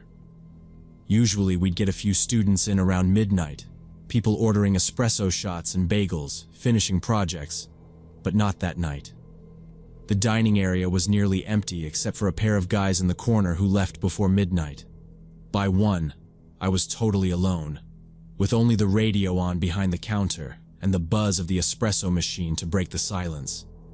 Even the drive-thru was dead, which was rare. The manager had gone home at 10. No cooks in the kitchen. Just me, checking the time every 10 minutes, wishing for it to move faster. At around 2 in the morning, I was restocking lids and trying to remember if I'd locked the back door when the bell over the door rang. I looked up and saw a guy come in, middle-aged, with thinning hair and a wrinkled light brown jacket that looked like he'd been sleeping in it. He had a gray hoodie underneath, the hood sticking out the back, and his jeans were dark with rain at the cuffs. He walked kind of slow, dragging his right foot just a little, not limping, but not normal either. He stopped at the door to shake water from his hands, then sort of hunched his shoulders and stepped up to the counter. Right away, I noticed something about him was off. I'm used to weird customers, but this was different. He kept his hands deep in his jacket pockets, head down, and barely looked at me. I got this weird hit of alcohol as soon as he stepped closer, but it wasn't the normal kind of drunk you get from college parties. It was old, like cheap vodka and stale cigarettes, something soaked into his clothes for days. But it wasn't just the smell or his clothes. It was the way he stood there, shifting his weight from foot to foot, kind of glancing up at me through his eyebrows without making eye contact. He was pale, with a scratch under his left eye and a little bruise on his cheek, like he'd been in a fight or fallen down. I tried not to stare. He didn't say anything for a long time, just stood in front of the menu board, looking up and down as if he was reading every single word, even though it was just regular coffee shop stuff. Lattes, muffins, tea. I said, "Hey, can I help you?" And he didn't respond at first. It was like he was trying to decide something. The rain kept coming down outside, making streaks on the glass. Eventually, after at least a minute of silent menu staring, he cleared his throat and said, "Just black coffee." His voice was dry, barely above a whisper. I hit the buttons on the register and poured his coffee while he fumbled in his pocket for money. The cash he handed me was crumpled, small bills, damp as if he'd pulled them out of wet laundry. I handed him his change and he gave a sort of nod, eyes darting over my shoulder to the security camera in the ceiling. Then he took the coffee to the corner table, furthest from the counter, but with a clear view of the front door and the register. He sat down facing me, setting the cup on the table but not drinking. After that, I tried to keep busy. I went to the back to wipe down the prep area, swept a bit under the tables, and made sure the pastry tray was in order. Every few minutes I looked up, and every single time he was watching me. Not staring hard, just always looking in my direction, never glancing at his phone or looking outside. His hand stayed wrapped around his coffee cup, but he didn't drink it. Just sat there, looking. A couple times he leaned forward and shifted in his chair, his eyes flicking to the cameras again or out at the parking lot. But mostly he watched me. The shop was cold from the rain, and the windows had started to fog up from the temperature difference. I could see the parking lot lights reflected in the glass, but not much else. There weren't any cars except for my own old Toyota and a battered pickup parked in the last row. The man kept glancing out there every few minutes, sometimes twisting in his chair to get a better look, then looking back at me. It was making me uneasy. I kept wiping the same spot on the counter, trying to ignore him, but every time I turned around, his eyes followed me, unblinking.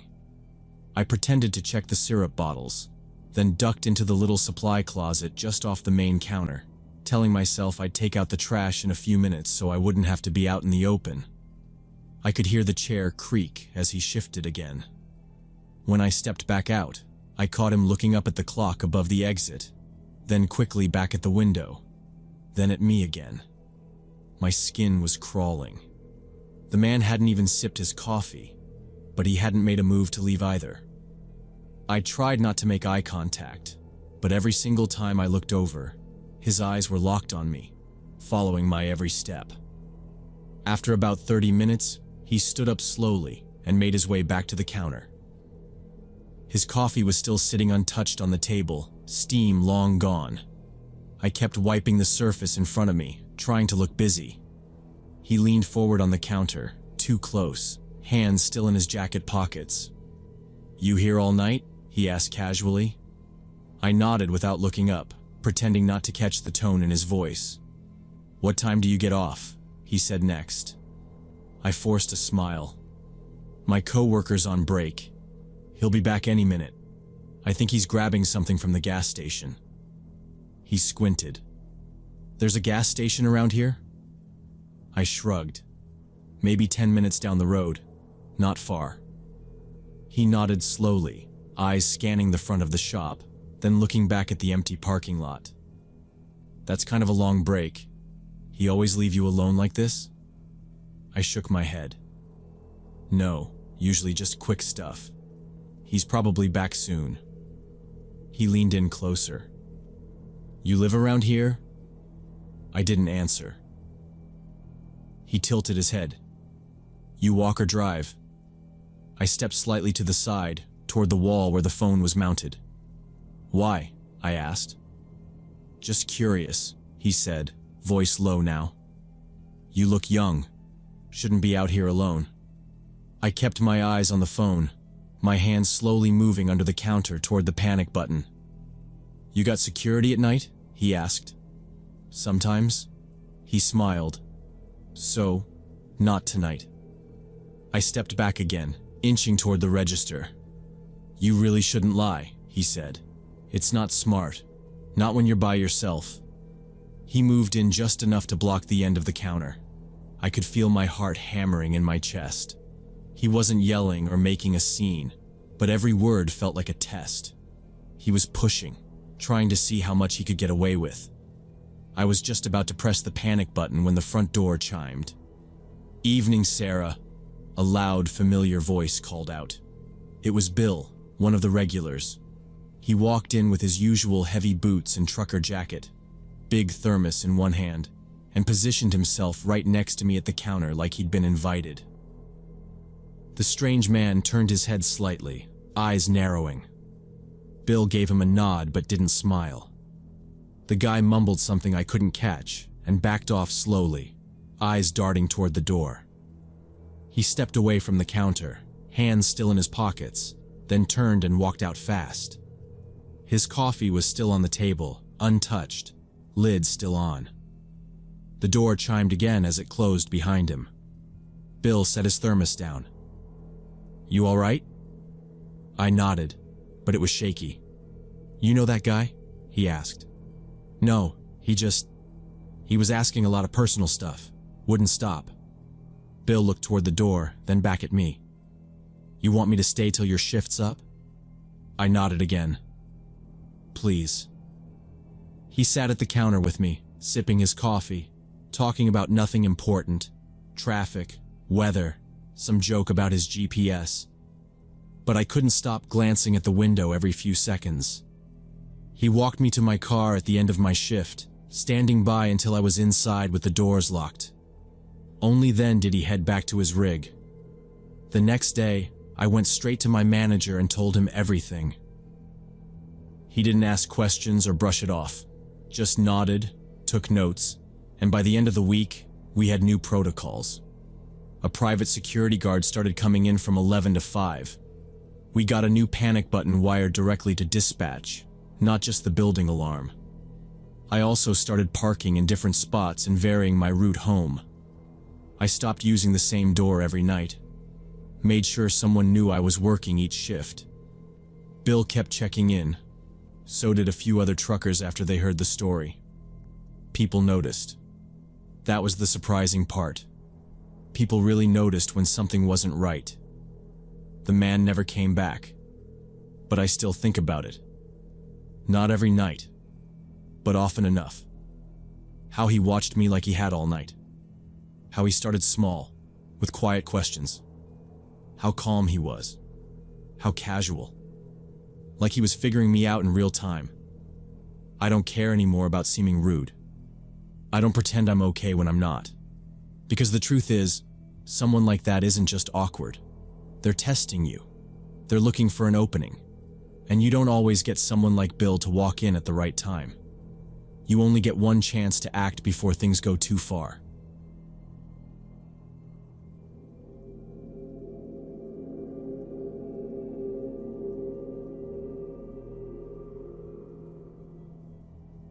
When I was 20, I worked night shifts at Fresh Mart, a 24-hour grocery store on the edge of Detroit. Most of the time, nothing much happened. A couple of regulars came in for cigarettes or frozen meals.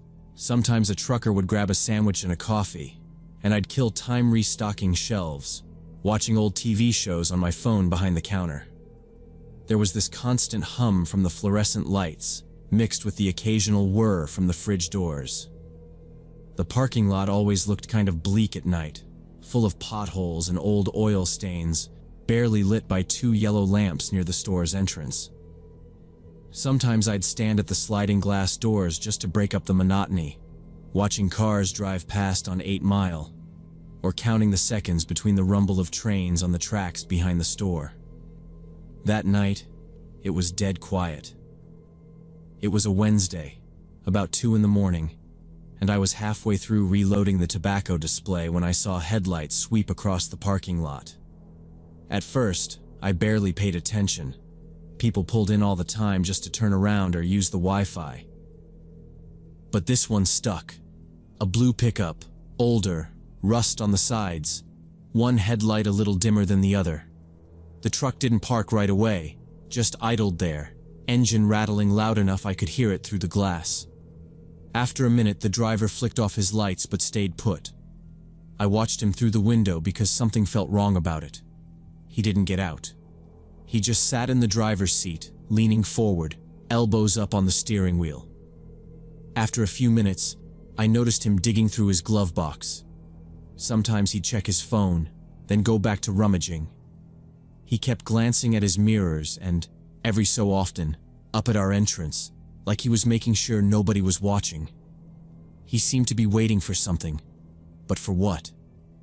Most people who came in at that hour were in and out in 2 minutes, not sitting there, looking around like they were on a stakeout. The longer he waited, the more uneasy I got. I turned off the music on my phone so I could listen. The clock behind the register ticked past 2:10. Still, he didn't move. By now, I was standing right by the doors, arms crossed. The street was empty except for the pickup. A couple of cars drove by, and the truck's driver slouched lower in his seat, as if trying not to be noticed. I kept watching because honestly, there wasn't anything else to do, but also because something felt off in the pit of my stomach. Normal customers don't spend 10 minutes studying the entrance before buying bread or milk. Sometimes his face caught the streetlight, grayish and unshaven, with lines around his mouth. He looked older, maybe late 40s, hard to tell. He finally reached up and yanked the keys out of the ignition, then just sat still, tapping his fingers on the steering wheel. Once or twice, he glanced at his phone, checked the rear view, then let out a big breath and finally got out. He moved slow, closing the door as quietly as he could. He shoved his hands into his jacket pockets and walked right under the lights. His jeans were stained, work boots caked in mud, a tan Carhartt jacket zipped up to his chin, but it was dirty and had paint on the sleeves. When he pushed through the glass doors, he didn't look at me. He just kept his head down, moving with these shuffling steps, like he was too tired or didn't want to draw attention. I pretended not to watch, but I tracked him in the reflection behind the counter as he walked past the first 2 aisles. The way he moved didn't fit. Most people headed straight for the drinks or snacks. This guy wandered, hands in pockets, stopping at each aisle for a few seconds before moving on. He drifted past the cereal and the cleaning supplies, pausing to pull a bottle off the shelf, pretending to read the label. But I could see his eyes in the convex security mirror above the dairy case. He was watching me. Every time I shifted, he shifted. He'd act like he was shopping but never actually picked anything out. The store was empty except for us. The lights overhead buzzed a little louder than usual. I crouched down behind the register and started stacking cigarette packs, but really I was keeping one eye on him. After a minute, he looped back toward the front, past the self-checkout lane, then circled back down the soda aisle. His boots made these dull, dragging sounds on the dirty linoleum. He didn't go near the back of the store, never more than 50 feet from the door. At one point, I looked up from straightening the display, and his eyes snapped away from mine so fast it was obvious he'd been staring. He kept his head down, but every once in a while I caught him glancing my direction in the security mirror, then back to the door. A minute later, he picked up a bag of chips, studied it for half a second, then put it back. He lingered by the freezer, acting like he was choosing a TV dinner, but his eyes kept darting up at the register. It felt like a weird dance. Every time I looked at him, he'd grab something random, turn it over, then set it down, barely reading it. 5 minutes passed this way. He made 3 slow laps, not picking out anything. I started to get a little more tense. Nobody else had come in. The parking lot was still empty except for his truck. Finally, after circling one last time, he stepped out from behind the end cap, clutching a single can of soup. His eyes were on the floor, but when he got within a few feet of the counter, he looked right at me for the first time. Then he set the can down on the conveyor belt. He pulled out a crumpled $100 bill and slapped it on the counter, asking, "Can you break this?" His voice was rough, the kind of tired you hear from people who work with their hands all day. I nodded and took the bill, turning it over out of habit to check for the little security stripe. It looked legit enough. I slid the can of soup across the scanner, barely looking at the price, then punched the keys for cash. The drawer slid open with its usual heavy thunk. I started pulling 20s and 10s to swap for his 100. That's when everything changed. He lunged at the counter, one arm shooting straight over, the other grabbing for the stack of bills I'd just counted. His hand closed around my wrist and yanked. The drawer was wide open, the cash out in plain sight. For a second I froze, then I tried to jerk my hand back, but his grip was like a vice. I twisted, putting my shoulder behind it, pushing his arm up while I leaned down hard on the drawer. He was stronger, but I had the leverage from my side. His face was inches from mine, sweat and old tobacco on his breath. I could see his teeth gritted, jaw clenched, staring straight through me. He grunted, yanking harder. My elbow smashed into the space under the register, and I heard a click. The panic button. I didn't even think about it. We wrestled for maybe 4-5 seconds. He kept cursing under his breath. "Give it up, come on." The bills fluttered out of my hand, some falling between the register and the floor. I shoved back with everything I had, bracing my feet, and he finally let go, stumbling backward. He caught himself on the end cap behind him, knocking over a stack of gum packs that hit the ground with a clatter. He glared at me, chest heaving, and for a split second I thought he was going to charge again. That's when the alarm went off. The alarm was deafening. One of those high-pitched, blaring sirens built to make your skin crawl. As soon as it started, the whole store felt like it was shaking. The guy's eyes went wide, and he looked over his shoulder at the doors. "You little," he shouted, but then he just turned and ran, slipping on the tile. He shoved open the sliding doors so hard one almost came off the track. I could see him sprinting through the parking lot, boots slapping the pavement. He dove into the blue pickup, slammed the door, and fired up the engine. I watched through the glass as the truck peeled out of the lot, tires screeching, fishtailing over a patch of broken asphalt near the dumpsters. He didn't stop to check for traffic, just floored it onto the street, disappearing under the broken lights. I stayed frozen behind the counter for a second, staring at the empty parking lot. The alarm was still going off, echoing so loud it made my teeth hurt. I realized I was shaking all over, my hands numb, knees locked. The cash drawer hung open, bills scattered everywhere, 20s, 1s, some coins rolling under the register. I knelt down and started grabbing the money, stuffing it back into the till as best I could. I kept glancing at the doors, half expecting him to come back with a gun or something worse. My breath was loud in my ears, every little noise making me flinch. It couldn't have been more than 30 seconds, but it felt like forever. The alarm kept shrieking until the first blue and red lights flashed through the glass. It took 5 minutes for the cops to get there, but it felt like an hour.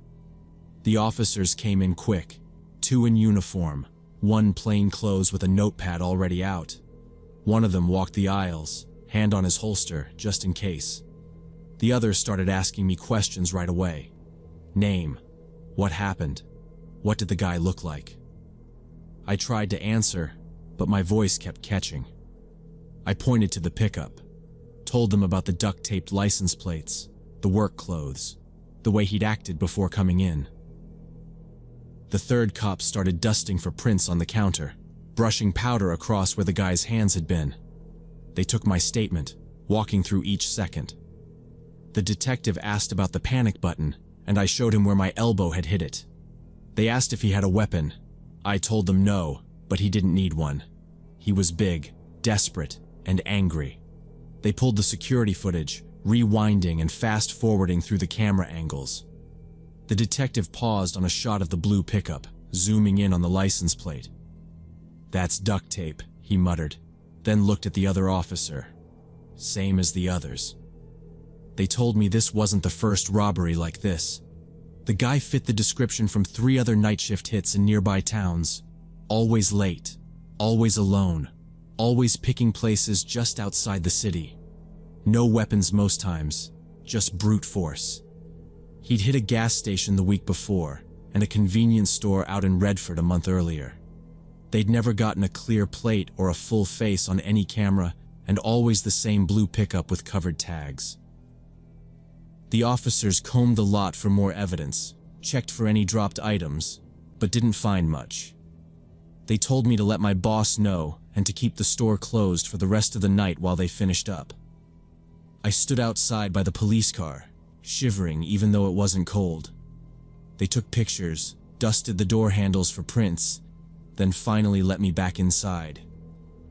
My shift was over, but I stayed to help count the register and clean up the mess. The alarm had finally shut off by then, leaving my ears ringing in the silence. They never found him. The next day, I got a call. Police had found the blue pickup abandoned at another grocery store parking lot about 20 miles west, engine cold. Nothing inside but some empty wrappers and a pair of work gloves. No prints, no ID, nothing. My manager thanked me for keeping calm, but I started swapping for day shifts after that. I couldn't handle the way the store felt at night anymore. Too empty, too exposed. Sometimes I wonder how many other night shift workers he targeted before and after me. How many more stood behind a counter with their heart pounding and a stranger's hand grabbing for their wrist. I was lucky there was a panic button within reach. Most places don't have them, or they're hidden where nobody can hit them in time. The guy never got caught. At least not that I ever heard. I still check the doors twice before I lock up, no matter what time it is. There's nothing normal about the quiet anymore.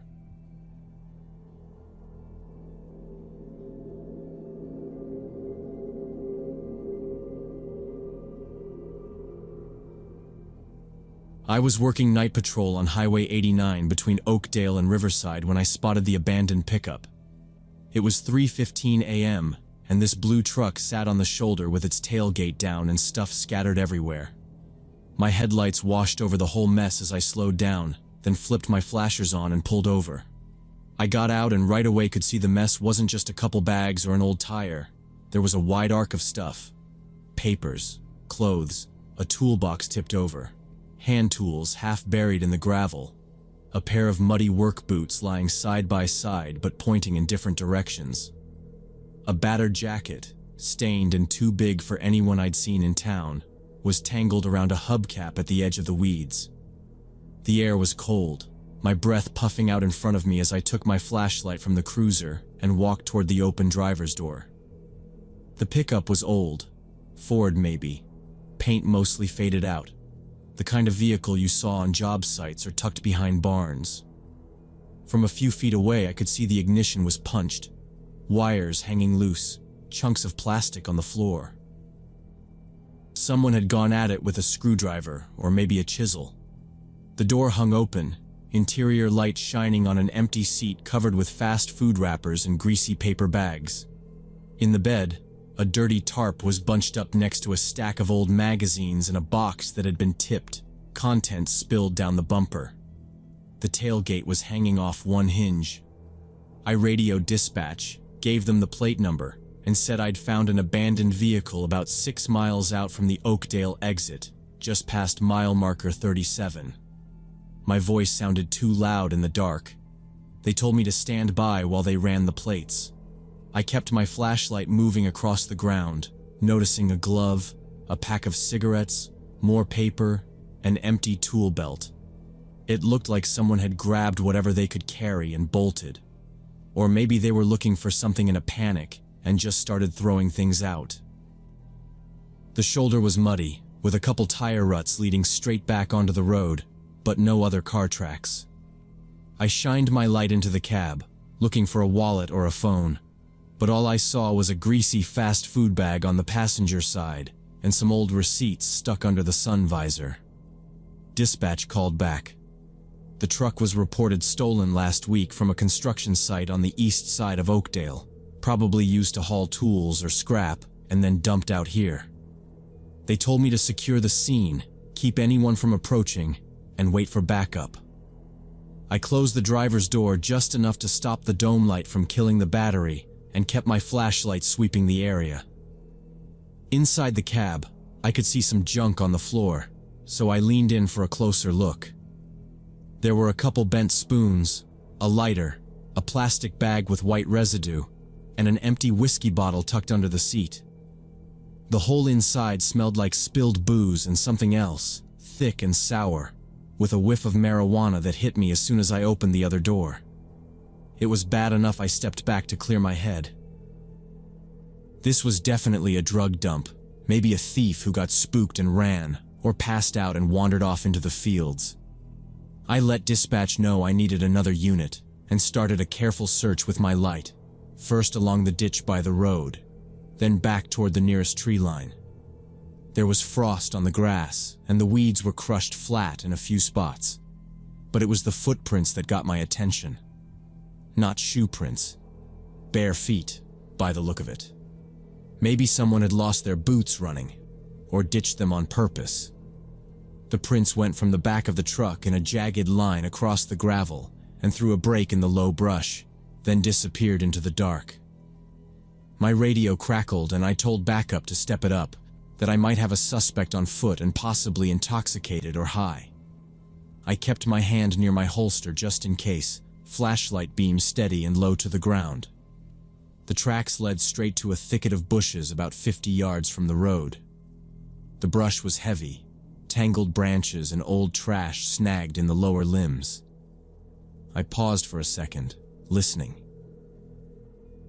Everything was quiet except for the hum of the truck's engine and some distant traffic way down the highway. I called out, "Highway Patrol, come out if you're in there." No answer. I stepped off the shoulder, following the footprints into the cold, keeping my flashlight aimed just ahead and my other hand near my radio, ready to call it in the second I saw any movement. After 20 minutes of searching, I heard movement in the brush just ahead, dry leaves cracking and the sound of someone shifting behind the low branches. I kept my light steady, voice firm as I announced myself again. That's when the man emerged, mid-40s, gray stubble, wild eyes, and a torn work jacket with both sleeves ripped at the cuffs. His jeans were streaked with dirt and caked mud, one knee torn open and bleeding a little. He stared into my flashlight like he didn't care it was pointed right in his face. He staggered out, first glancing left and right, then locking eyes with me and taking a few steps forward. Even before he spoke, I could see he was high. His pupils looked huge, almost swallowing up his irises, and he was jittery, arms twitching at his sides. He kept licking his lips, breathing hard, muttering under his breath. Then all at once, his expression changed from dazed to angry. "Get away from me!" he yelled, his voice cracking. "You're not real. You're not. You're a government fake. They sent you." He started cursing, throwing his arms up, and when I raised my hands to show I wasn't a threat, he lunged for the back of the pickup. Before I could move in, he grabbed a rusty crowbar from the pile of junk near the tailgate. He whipped around, holding it high, pacing backwards toward my patrol car, waving the bar at me in wide, unpredictable arcs. I stayed at least 10 feet back, flashlight low, hands switching from the radio to my belt. He kept ranting, voice hoarse. "I see the cameras. You're not tricking me." Every word was spit out with more panic. "You're working with them, with the ones from the sky. Stay away from me." He began to pace faster, backing toward the headlights in the cruiser, eyes darting from the woods to me to the road. I drew my taser and kept shouting, "Put the crowbar down! Drop it and get on the ground!" But he was lost in his own head, spinning in circles, talking to people who weren't there. His knuckles were white around the crowbar, and he kept inching closer to the open driver's door of my cruiser. I took 2 steps back, keeping a clear path between us and the road, my heart thudding under the vest. "Don't make me use this," I yelled, keeping the red laser steady on his chest. "Drop the weapon. Get on the ground now." He ignored every command. "They're coming," he screamed. "The eyes are everywhere. The bugs. They're watching." He rushed at me, crowbar swinging. When he was almost close enough to hit me, I squeezed the trigger. The taser snapped, both probes slamming into his chest just above the pocket. His whole body stiffened, arms flung wide, the crowbar tumbling and clattering to the blacktop. He went down sideways, his head hitting the bumper of the cruiser with a dull thud before he rolled over, gasping and twitching. I moved fast, holstered the taser, and kicked the crowbar out of reach. He tried to get up, hands clawing at the pavement, but the cycle wasn't over. I dropped to one knee, cuffed him behind his back, and called out to dispatch for urgent medical. My hands shook, but I kept my voice steady, reporting the suspect was down, combative, but breathing. Red and blue lights flashed in the trees as backup arrived, 2 units pulling up with sirens off. The other officer helped me drag the man away from the truck and out of the road, keeping his legs pinned until he stopped struggling. His breathing was loud and ragged, a raw chemical stink rolling off him in waves. The paramedics were there within minutes, kneeling beside us, taking his pulse, shining a penlight into his eyes. One medic looked at me and shook her head, saying, "He's cooked. Meth for sure, maybe more." They loaded him onto a stretcher, strapping him down when he started to buck and scream again, still fighting the invisible shapes in the air. We found a bent spoon and more baggies under the truck seat, more evidence for the kit. I stayed at the scene while the tow arrived, watching the first gray hint of dawn touch the sky past the tree line. The paramedics radioed from the hospital that the suspect was stable, but his system was lit up with stimulants, alcohol, and likely marijuana too. I filled out my report, careful with every detail. By 8 a.m., the man's name came back from records. Ronald Blake, age 44, local transient with a rap sheet a mile long. Stolen vehicles, multiple drug charges, resisting arrest, assault. He'd been arrested 3 times in the last year, but always released after short stints. When the blood results were in, they found methamphetamine, alcohol, and THC. His public defender tried to argue mental health, but the judge saw the body cam footage and read my statement. Blake was charged with felony auto theft and assault with a deadly weapon on a peace officer. He got 3 years, no bail, no more second chances. The court record even mentioned that the taser likely saved both our lives. "This is the kind of case," the judge said, "where a firearm would have been justified. The officer's restraint prevented a possible fatality." A few weeks later, my chief called me into his office and handed me a letter, a formal commendation for handling a violent suspect with minimum force. The department needed good news for the papers, I guess, but all I felt was relief. Sometimes I drive by that stretch of Highway 89 and picture how easily things could have gone wrong. A little slower with the taser, a step too close, backup delayed by 5 minutes. All it takes is one bad decision, one desperate man with a crowbar, and nobody's walking away. There's nothing special about me or about that night. It's just the job, and every time you suit up, you know it could go either way.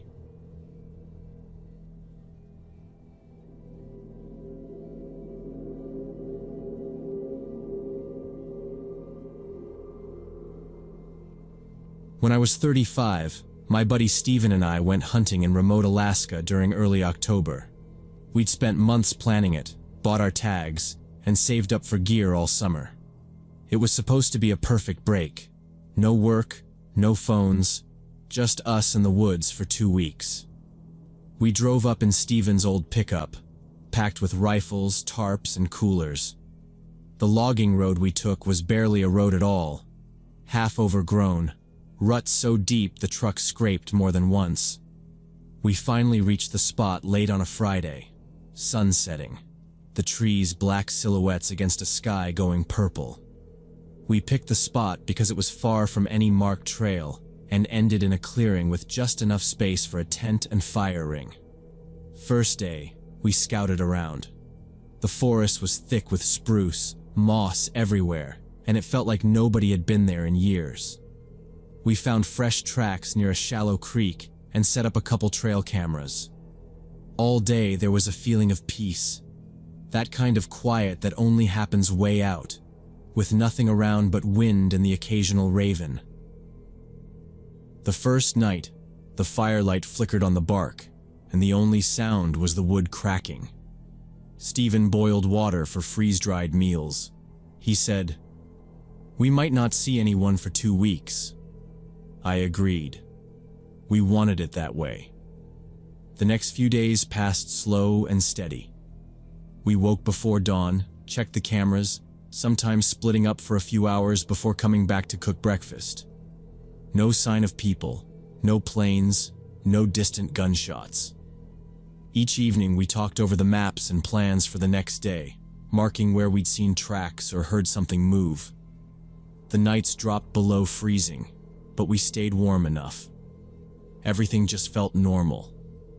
Each morning the sky was cold and gray, the trees dripping with dew. Even the wildlife stayed at a distance. Once a fox darted across the trail. Another time we heard moose in the brush but never saw them. By the 6th night, we'd gotten into a routine. Build up the fire, boil water, eat quick, and sit back to watch the stars. We didn't even bother hanging the lantern anymore. Just let the darkness close in after the fire burned down. The silence was so complete, you could hear branches crack half a mile away. Steven joked that if a bear wanted us, we'd hear it coming a day in advance. I was relaxed, but I remember thinking that it was almost too quiet, like we were the only living people for 100 miles. On the 7th night, it was colder than usual. The sky was clear, but there was a hard edge to the air. Steven had just put more wood on the fire. I went to the truck to grab another sleeping pad. That's when I heard something off in the trees, a distant buzzing noise, low at first. At first, I thought it was the wind, or maybe a weird echo from the creek. Then the sound got louder, turning into a growl and then an engine revving. It didn't make sense. No one should be out here, not this late, not on this road. Steven stood up by the fire, looking at me. I could see the confusion on his face, a silent question. We both listened. The engine came closer, a high-pitched whine that kept rising, then dipping down. We stared into the darkness where the road wound away. Headlights flickered through the trees, way out at first, then bouncing closer, beams flashing over the branches. I felt my stomach drop.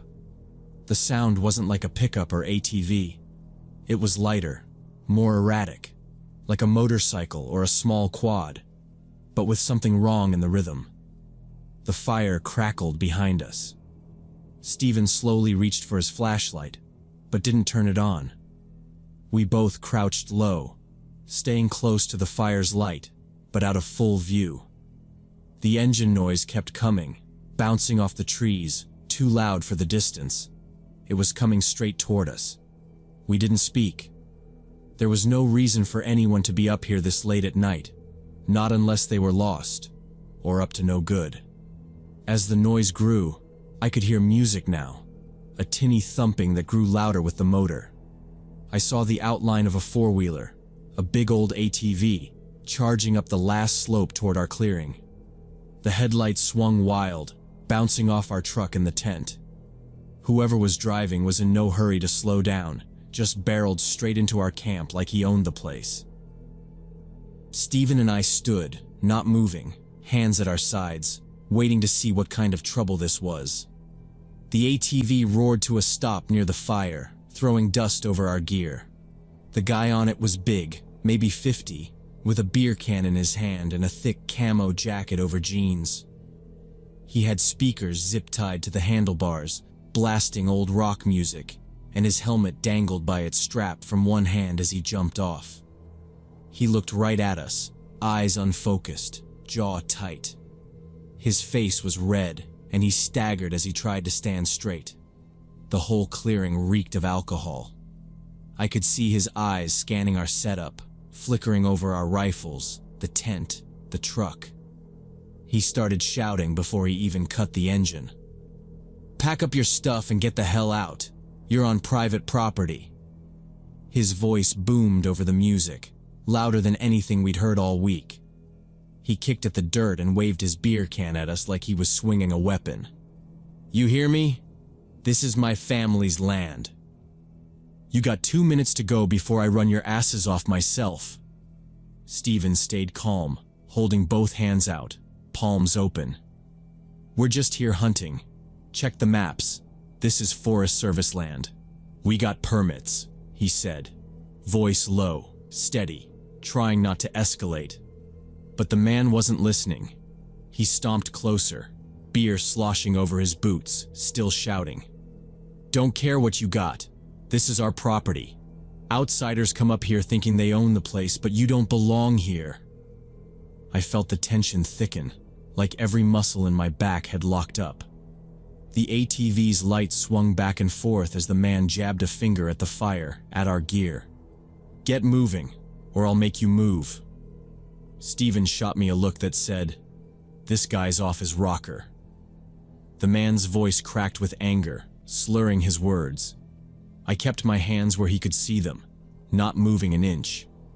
He stomped around the camp, shouting about his grandfather and how this land had belonged to his family for 3 generations. He wasn't making much sense.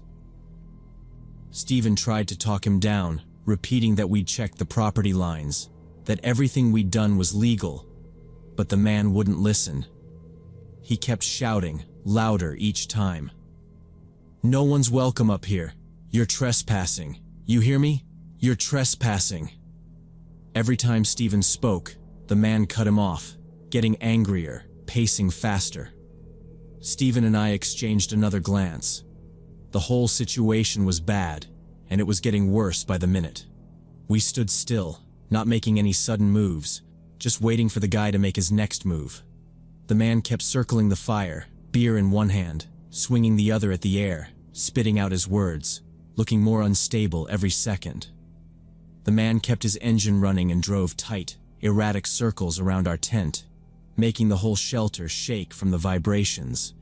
He'd swing the front tires inches from the guy ropes and kick up sprays of mud, always gunning the throttle as he passed.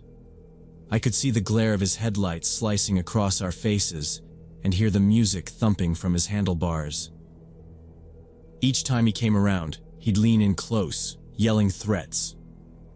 "You boys know what happens out here to people who don't listen?" he shouted. "Bears get hungry, accidents happen, folks disappear, and nobody finds them till spring." The words were slurred, but the meaning was clear. He started describing exactly what he'd do if he caught us here the next night. Said there wouldn't be enough left for our families to recognize. It wasn't just talk. Every pass was closer, more reckless, tires missing the tent by less than a foot. The stink of booze hung in the air, and his eyes never stopped moving.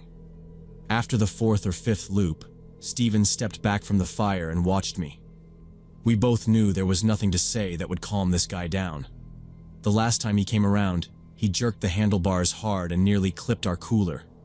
I realized he was either going to crush the tent or try to force us to fight him. I put my hands up, palms open, hoping he'd stop. He only grinned and gunned the engine again, spraying gravel at my boots. That was enough. I turned away and walked, slow and careful, to the truck. My heart was pounding, but my steps were steady. I reached into the cab and grabbed my rifle from behind the seat, keeping it low at my side. Steven saw what I was doing and stood between the tent and the fire, just in case. I didn't want to shoot anybody, but I also wasn't going to get flattened by a drunk on an ATV. The man kept revving his engine and jeering at me. "Go ahead, tough guy. Think you're gonna scare me off? I grew up out here. You're nothing. You and your little city friend." I chambered around, making sure the sound was loud enough to cut through the music and the engine noise. The metallic click echoed out across the clearing, and for the first time since he'd arrived, the man hesitated. I raised the rifle and stood in front of the tent, barrel pointed down but ready. "You come any closer, I'll shoot," I said, my voice steady, not shouting. I was shaking a little inside, but I didn't let it show. Steven didn't move, just watched the ATV, jaw set. The guy stared at me, engine still running. For a few seconds, everything went silent except the steady thrum of the motor and the hiss of the fire. His eyes darted from me to Steven, then back to the rifle. I couldn't tell if he was going to floor it and try something or finally come to his senses. I kept my stance and didn't blink. After a long moment, he spat into the dirt and slowly backed up, the wheels spinning in the loose gravel. He pointed a shaking finger at us. "You'll regret this. You don't belong up here. Nobody comes up this road unless they want trouble." His voice was almost a growl now.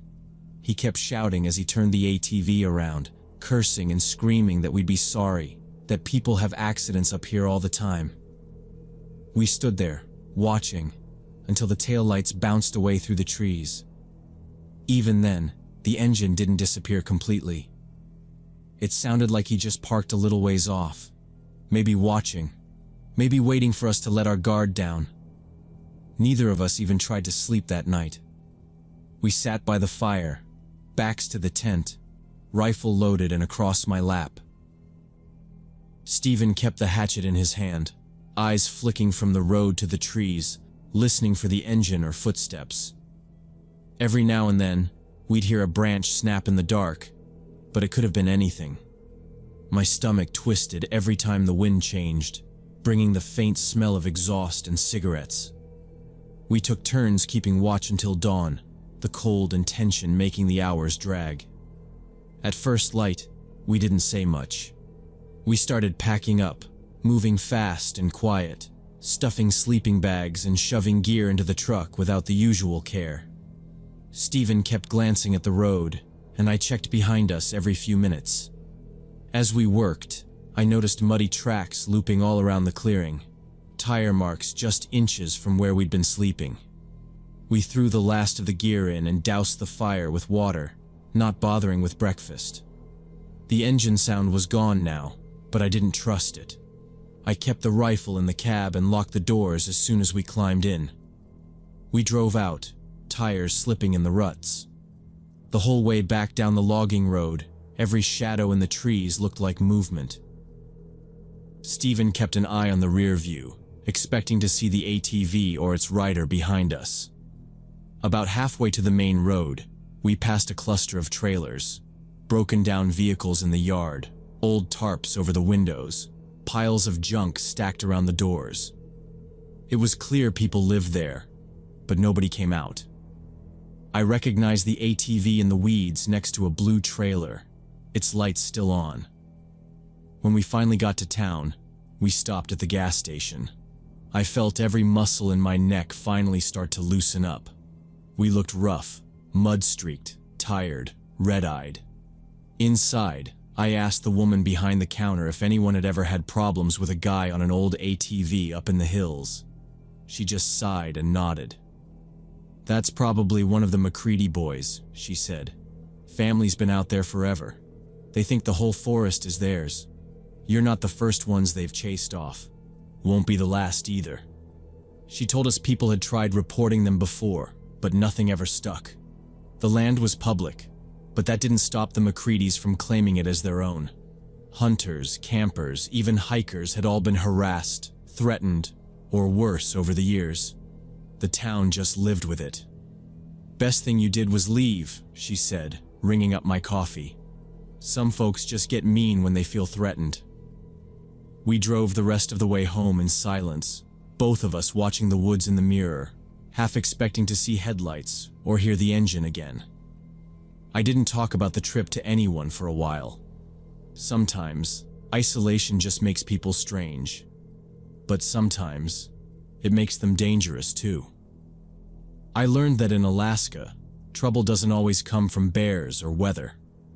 Sometimes, the scariest thing in the woods is another person who thinks nobody's watching.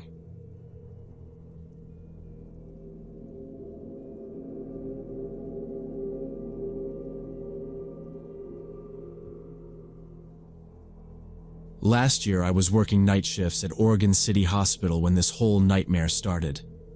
I was driving home after a particularly exhausting 12-hour shift around 7 in the morning. I remember it was mid-February, and the roads were still wet from the night's rain. Most people were heading into the city for work, while I just wanted to make it to my apartment and pass out for a few hours. My route home was the same every day. Down Main, across the 99, then up the hill through a bunch of quiet neighborhoods. Not much to it. Just gray skies and the usual stoplights. I was too tired to even put on music, so it was just me and the low hum of the heater in my Honda Civic.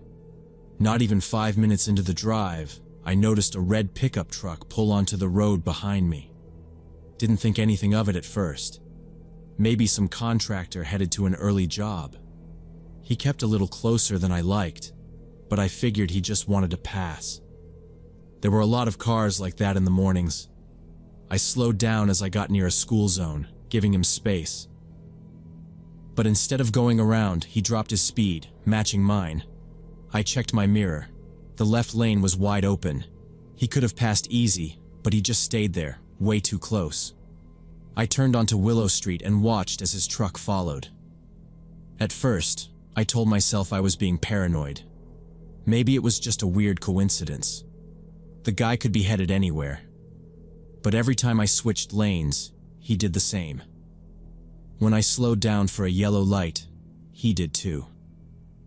The gap between our bumpers was barely a car length. He kept following even when traffic picked up again.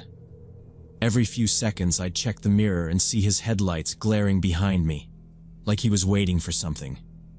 At one point, I pulled to the side a little, pretending to look for something in my bag. He slowed down behind me, not even pretending to pass. The left lane was completely empty. I started to get uneasy. My shift had left me dead on my feet, but that was fading now. It felt like something was off. I tried to ignore it for another mile, telling myself it was nothing. Just a guy in a hurry, stuck behind someone slow. But he never got impatient. He never tried to pass. Just hovered right on my tail, no matter how much room was around. As I turned onto Oak Ridge Avenue, the neighborhood got quieter. The road was almost empty now, just my car and his. There was no reason for anyone to be that close anymore. My hands were tight on the steering wheel. I remember thinking maybe it was someone from work, playing a prank or just messing around, but the truck didn't look familiar. No hospital parking stickers, no logos, just a dented red Chevy, windows darkened, and a big white scratch down one side. I passed a few intersections and he stayed with me. At the next stop sign, I came to a complete halt and waited, watching him in the mirror. He waited too. No horn, no gestures, just those headlights locked on. I rolled forward, and so did he, never more than a car length away. I started to feel trapped. I went past my usual turn and kept driving straight, just to see what he'd do. He followed. I took a right where I'd never turned before, then a left at the next street. The truck made every move with me. I was wide awake by then, sweat prickling on my neck. I knew for sure this guy was following me. I sped up, tried to lose him with a few quick turns through a grid of side streets, but every time I checked the mirror he was right there, never losing pace. At a red light, I stopped, and so did he. There were no other cars around. I looked at my phone, thought about calling someone, but I didn't want to take my hands off the wheel. I figured I could just keep driving until he got bored, or I hit a busy area. Instead, he stayed glued to me. Even when I went past grocery stores, fast food drive-thrus, and the main shopping strip, he didn't leave. He didn't speed up, didn't fall back, just matched my every move. I started getting nervous when I realized this guy was deliberately following me. I ran through every explanation I could think of. Wrong address, mistaken identity, road rage. None of them made sense for how calm and methodical he was acting. My heart was pounding, but I tried to keep my head clear. I took a hard right, then a left at a street I'd never even noticed before. He followed. I cut through the parking lot of an empty strip mall, hoping he'd get stuck at the exit. But when I came out the other side, he was right there. Close enough I could see the outline of a baseball cap through his windshield. Instead of leading him to my house, I made a split decision. I turned sharply and headed straight downtown, aiming for the police station. I didn't even care if he realized what I was doing. I just wanted to be around cops, cameras, anything that would make him back off. The streets were picking up now, more people out, more cars in the lots, but he never hesitated. He tailed me all the way down Main, past City Hall, then right up to the parking lot of the police station. I pulled in fast, hoping he'd finally give up and keep driving. But the red pickup didn't stop. He followed me right into the police parking lot and parked so close to my car that I could barely open my door. Through my rearview mirror, I could see the driver clearly for the first time. He looked to be in his 50s, with gray hair just starting to thin, a stiff posture, and dark sunglasses that made it hard to read anything in his expression. His clothes were neat, button-up shirt, no visible stains or dirt. He didn't look homeless or out of control. He looked like someone's dad, or maybe a retired teacher. That somehow made it worse. He didn't belong in this situation, but there he was, sitting still, staring directly into my car like he was waiting for me to react. I froze, watching him. My fingers hovered over the screen of my phone, about to call the front desk inside the station. Then I saw his window slowly slide down. I thought maybe he was going to say something, yell, or even threaten me. But he didn't speak. He just kept staring for a few more seconds, unmoving, his hands on the steering wheel. I couldn't hear anything, but I could see his mouth tighten a little, like he'd made some decision. Then, just as slowly, he rolled his window back up. Without even glancing toward the building, he shifted into reverse, backed out of the space, and drove away through the same entrance he'd come in. I stayed parked for a while longer, watching the exit, waiting to see if he would circle back. But he didn't. It was like he just wanted me to know he could have done something, and chose not to. I walked into the lobby and asked to speak to someone.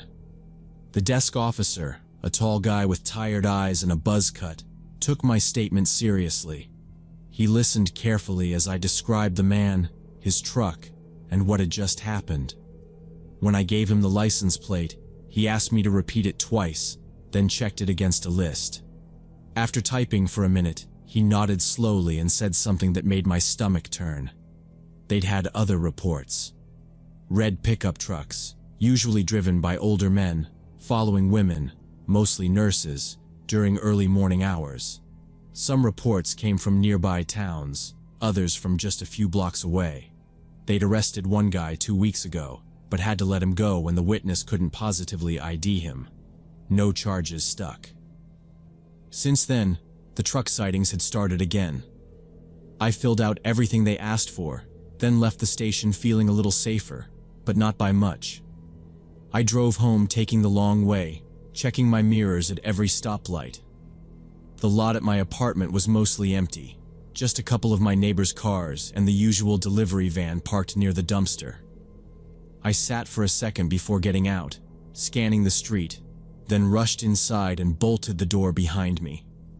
My husband was already gone for his day shift, so I double-checked all the windows before finally crawling into bed. I tried to sleep, but every sound outside had me half awake.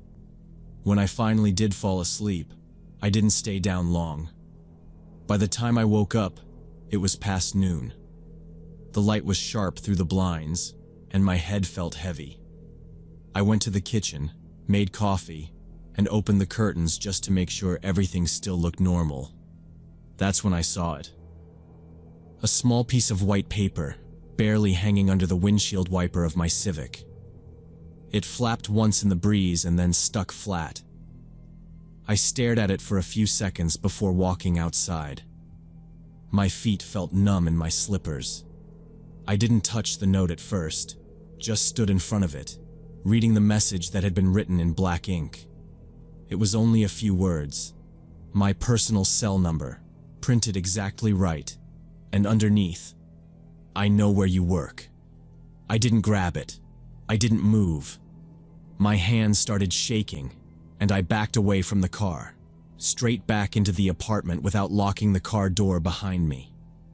I picked up the phone and called the police again. They sent someone over within 30 minutes. This time a plainclothes officer came, and he didn't sugarcoat anything. The fact that this person had gotten close enough to leave a note on my car, in the middle of a quiet residential lot, meant he was watching me. Probably more than once. He asked if I had any recent arguments with patients or co-workers, anyone who'd made me feel uncomfortable. I said no. The officer said they'd increase patrols in the neighborhood and around the hospital. They collected the note and dusted the handle for prints, though he warned me not to expect much from that. That night, I didn't sleep at all. My husband and I agreed on a system. Every time I got off work, I'd call him as soon as I walked through the door. I started changing my route home every single day. I even parked in different parts of the hospital lot. Some nights I'd stop at a gas station just to watch if anyone followed me in. There were no more obvious sightings, no more notes, but I never relaxed. Not really. Then, almost a month after it all started, I got a text from one of the nurses on the early shift. Her name was Linda, and she was crying so hard on the phone I could barely understand her.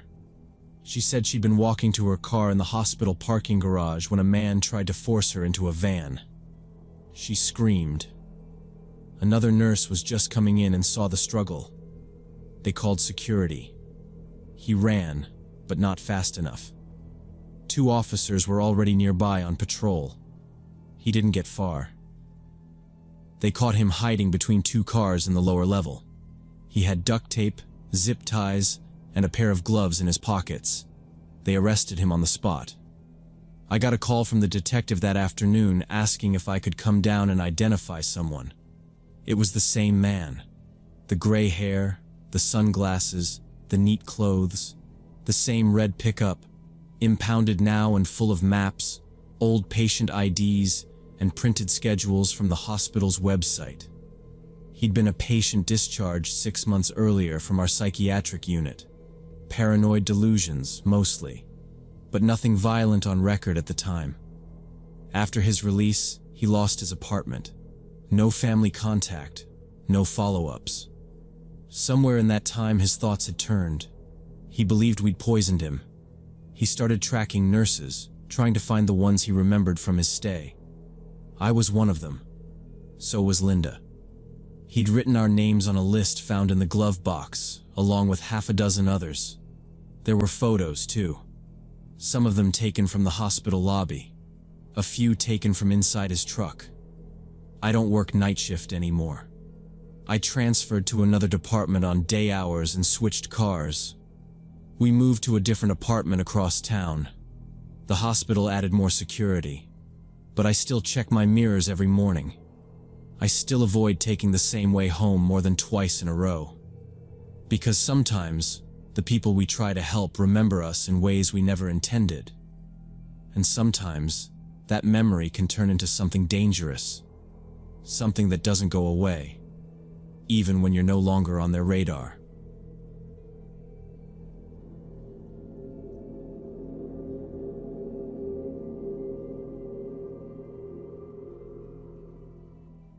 When I was 20, I worked at this small women's clothing boutique in the mall.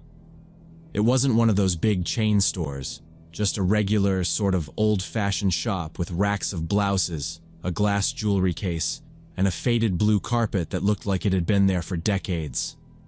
There were only ever 3 of us on staff. Me, my manager David, and sometimes another girl from the local college who covered weekends. The pay wasn't great, but the job was easy, and I liked how quiet it was on weekdays. Most days I just sat behind the counter, folding sweaters or scanning the racks for misplaced price tags, while David shuffled around in the back doing inventory or updating the schedule. That Tuesday, everything started normal. I was alone out front, passing the time by matching hangers and half watching a show on my phone. The volume turned low. Around noon, this woman walked in. She was maybe in her mid-30s, dressed nicer than most of our regulars. Heels, straight brown hair, black designer bag with a gold clasp. At first, I thought she might be one of those women who come in just to look and then leave, but she headed straight to the silk blouses and started running her hand over each one, like she was looking for flaws. It caught my eye, because most customers didn't pay that much attention to little things like loose threads or the feel of the fabric. She didn't say anything at first, just worked her way down the row, not even glancing in my direction. I said hi to her, but she just nodded, like she was busy in her own head. After a couple minutes, she picked up one of the most expensive blouses we had. Pale pink, soft as water, the kind of thing I could never afford even with my employee discount. She carried it to the fitting rooms, checking the tag as she walked. That's when I noticed she never set down her bag, not even to hang the blouse up inside the room.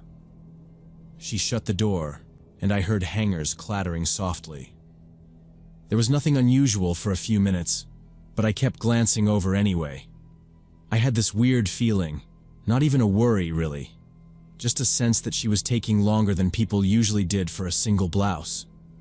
10 minutes later, she came back out. The blouse looked the same, but now she was holding it carefully by the shoulders like she didn't want to touch it more than necessary.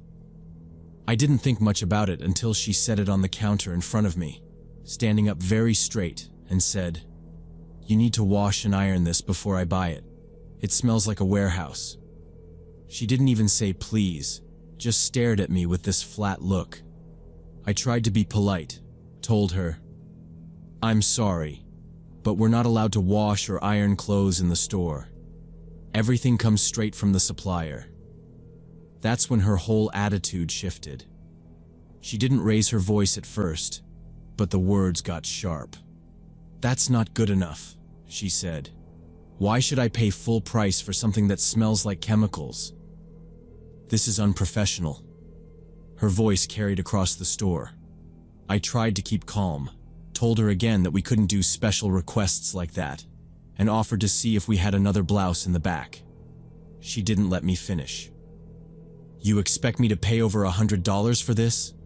It's disgusting. I want 50% off, minimum."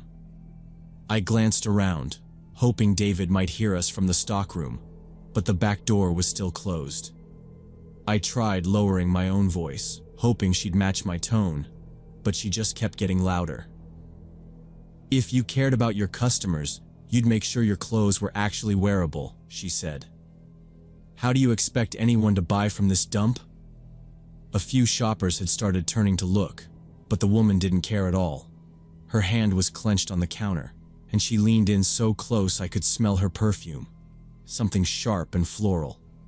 I said, "Ma'am, I can get my manager if you'd like to speak to him." That's when she snapped. She grabbed the blouse, crumpling it in her fist, and threw it straight at my face. It hit me in the cheek, not hard, but enough to make me step back. "You are useless," she yelled. "This whole place is a joke." I could feel my ears burning, and all I could think to do was grab the blouse off the floor and keep my hands in view, trying not to make her angrier. David burst out from the back, probably hearing the yelling. He moved fast, coming around the counter. "Is there a problem here?" he asked, trying to keep his voice even. The woman turned on him in an instant, pointing right at his chest. "You're the manager? You're a bald loser. You hire people who don't know what they're doing. I'm going to report both of you to corporate for this, you'll see." David didn't hesitate. He raised his hand, palm out, and said, "That's it. You're banned from this store. If you don't leave, I'll call mall security right now." The woman stared at him like she was about to explode, but she must have realized he meant it. She scoffed, grabbed her bag, and stomped out, mumbling under her breath. I watched her go, thinking it was finally over, but she didn't walk far. She stopped right outside the big glass window at the front of our shop and just stood there, arms crossed, glaring straight at me like she was waiting for something to happen. At first, I tried to ignore her, but it was impossible not to notice. Every couple minutes, she'd make a little throat-slitting motion with her finger, never breaking eye contact. After a while, customers started to complain, asking if she was bothering us or if she was going to come back inside. I told them not to worry, but I felt exposed with her standing out there. David called mall security and explained the situation. They showed up about 15 minutes later, talked to her, and eventually convinced her to move along. She didn't argue, but even as she left, she kept turning around to look at me through the window. My hands were shaking a little as I tried to ring up a customer. The rest of my shift dragged on, every second feeling longer because I kept glancing outside, waiting to see if she'd come back. I honestly thought after security got involved, she'd just drop it and move on to another store. But the next day, about an hour after we opened, I saw her again. This time just outside, not coming in, holding her phone up. She aimed it straight at me and started taking pictures through the glass. I turned away, pretending not to see, but I could feel the tension in my shoulders. When David came out from the back, I pointed her out, and he started toward the door, but she saw him and quickly turned, disappearing into the crowd of the mall. The third day, I started my shift feeling sick, checking the windows every few minutes. There weren't many customers, so every little movement outside caught my eye. Just after lunch, a woman came in. Different hair color, a short brown wig, big sunglasses, wearing baggy jeans and a green windbreaker. I recognized her immediately. Something about the way she moved, the tense set of her jaw, but she walked right past me like we'd never met. She started pulling things off hangers, acting like a normal customer, but I watched her out of the corner of my eye. Every few minutes, she'd mutter loud enough for me to hear, "Some people have no idea how to treat customers," or "Useless little girls shouldn't be allowed to work here." I didn't say a word back. Instead, I went to the back room, caught David's attention, and whispered that she was here again. He nodded, picked up the phone, and called mall security. I came back out, pretending nothing was wrong, while she drifted between racks, arms full of clothes. She spent almost 20 minutes walking the sales floor, picking up everything she could carry, and then finally made her way to the counter. As she approached, I saw security guards appear at the entrance, scanning the store. The moment they stepped inside and started toward her, she dropped every item in her arms onto the floor, turned on her heel, and bolted for the exit.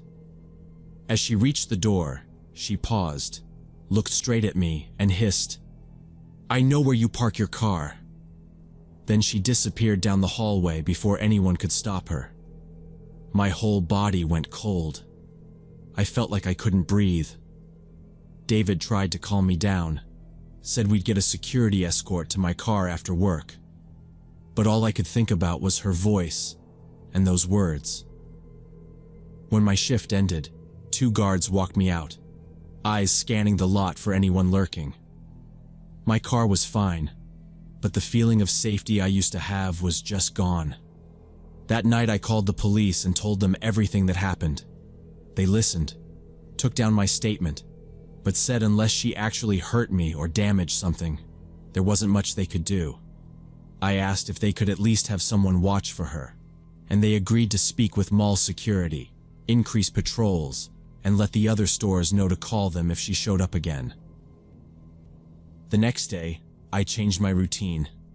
I started switching up the times I parked and where I left my car. I never walked out alone, and I asked one of the other girls to come in early or stay late just so we were never by ourselves. But it didn't matter. She showed up twice more that week, never in the same outfit, always with a different wig or jacket, always just walking by the store, staring at me with a smirk, sometimes making little notes in a pad or pretending to shop at the next place over. I knew she was watching for a reaction. Each time I saw her, I called security, but by the time they arrived, she was gone. Sometimes she just stood at the window, arms crossed, glaring in until I turned my back and tried to focus on a customer. I started dreading work, barely sleeping at night, checking behind me whenever I left the house. My parents offered to let me stay with them, but I needed the job and couldn't afford to quit. David and the other girl both agreed to walk me out every night, and sometimes we all left together, just to be safe. After about 2 weeks of this, she just stopped coming. No more weird calls, no more threats, no more watching me from across the mall. Life slowly went back to normal, but even now, whenever I'm at work, I find myself glancing at the door, waiting for someone to walk in and make everything spiral out of control again. People laugh sometimes when retail workers complain about difficult customers, but it's never funny to me anymore. It doesn't take much for someone to go from being an annoyance to crossing the line into something that makes you genuinely scared for your safety. Even now, every time I park my car or lock up the store at night, I find myself checking my surroundings, wondering if someone is out there watching, just waiting for the right moment to make me their next target.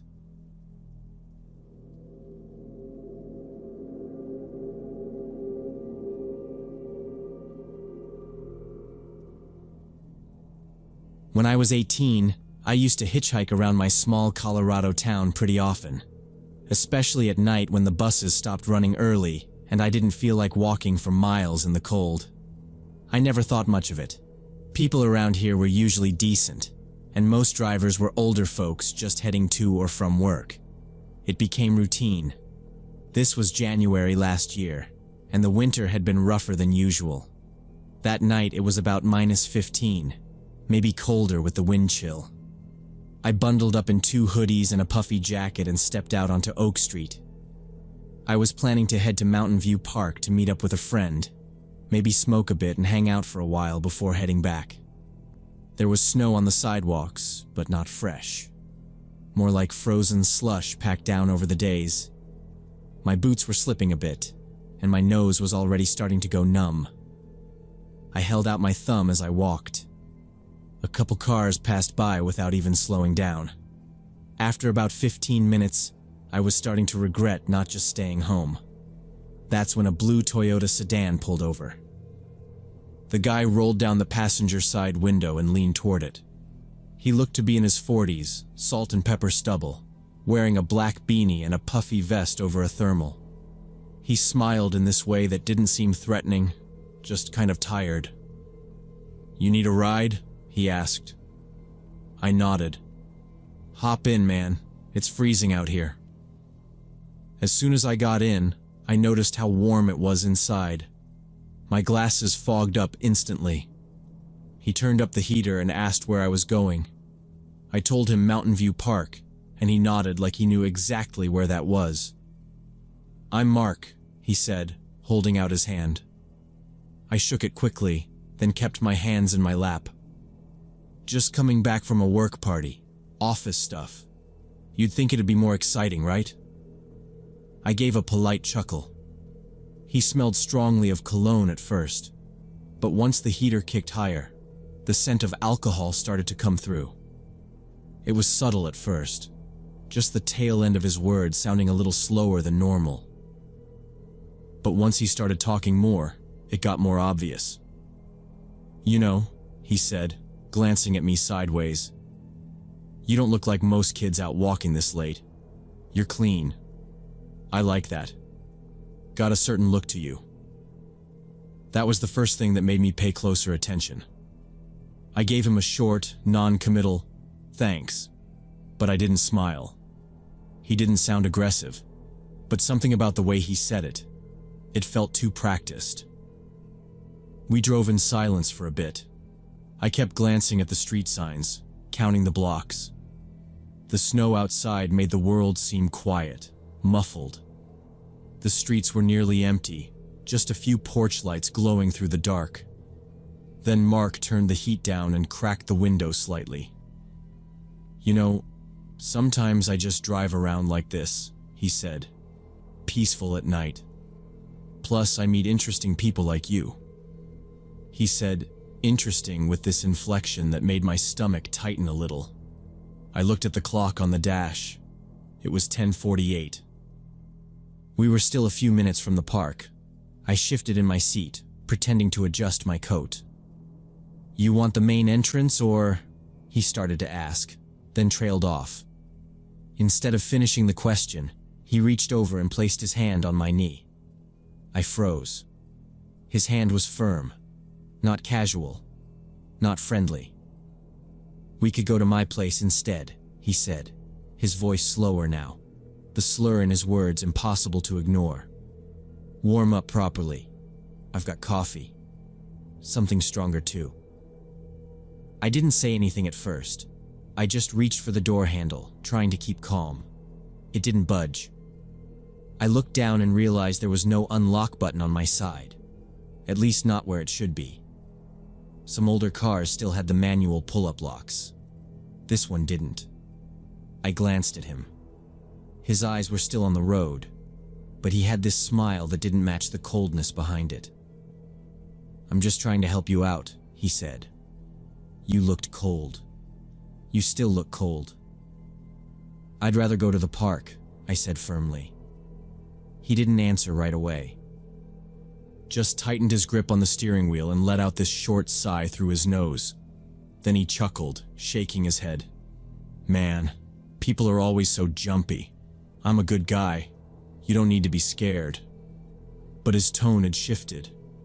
He wasn't trying to charm anymore. He was annoyed now, defensive. His knuckles were white on the steering wheel. I tried the door again, still locked. The window switch didn't work either. The streets were dead. I looked out and realized we were passing Cedar Avenue, just 3 blocks from the park. A gas station stood at the corner, closed, lights off. Everything looked abandoned in the cold. If I yelled, no one would hear me. I could feel my heart pounding, not fast, but heavy. Mark leaned toward me slightly without taking his eyes off the road. "You don't have to act like I'm some creep." I said, "I've got coffee. Come on, warm up a bit. You're special, you know that?" I didn't answer. I was calculating how fast I could unlock the door from his side if I leaned over fast enough. If I reached across him and pulled the lock, could I get out before he grabbed me? But the car wasn't stopping, just cruising slowly through the empty streets. Then, he said something that made the panic fully settle in. "You'd be surprised how many kids get in cars and don't ask questions. Don't even care where they're going. Just trust anybody." I turned fully toward the window. My breath fogged up the glass. I looked for anything, any movement, any open store, anyone walking a dog or heading home. Nothing. Just frost on parked windshields and the crunch of tires over old snow. Mark slowed the car a little and glanced at me again. "You're quiet all of a sudden." We were 2 blocks from the park now, but I didn't see him steering that way. He took a turn down a narrower street instead, away from the main road. It was darker here, fewer streetlights. I could feel him watching me from the corner of his eye as he drove slower. "You don't have to be scared," he said again, softer now. "Just come hang out for a little. If you don't like it, I'll drive you wherever you want. Scout's honor." I didn't respond. My eyes were locked on the street sign ahead. Willow Lane. No outlet. The car was still moving forward. I slowly moved my hand down toward my pocket, where my phone was. No service bar. No Wi-Fi. Just the screen glowing against my jacket. He was still talking, but I wasn't listening anymore. I unzipped my jacket halfway and placed my other hand near the seatbelt buckle, ready to move. I forced myself to stay calm and think fast. My hand was still near the seatbelt, ready to bolt if he slowed down more. But I knew that just trying to jump out would be risky. I needed to change his mind. I turned slightly toward him and said, "Hey, actually, I just remembered, my friends are waiting for me at the park. If I'm not there by 11, they're gonna start calling me. Some of them even said they'd call the cops if I didn't show up on time. They're kinda paranoid like that." I made my voice sound casual, like it wasn't a threat, just an annoying friend group being overly careful. He didn't say anything right away. He just stared ahead, jaw tight.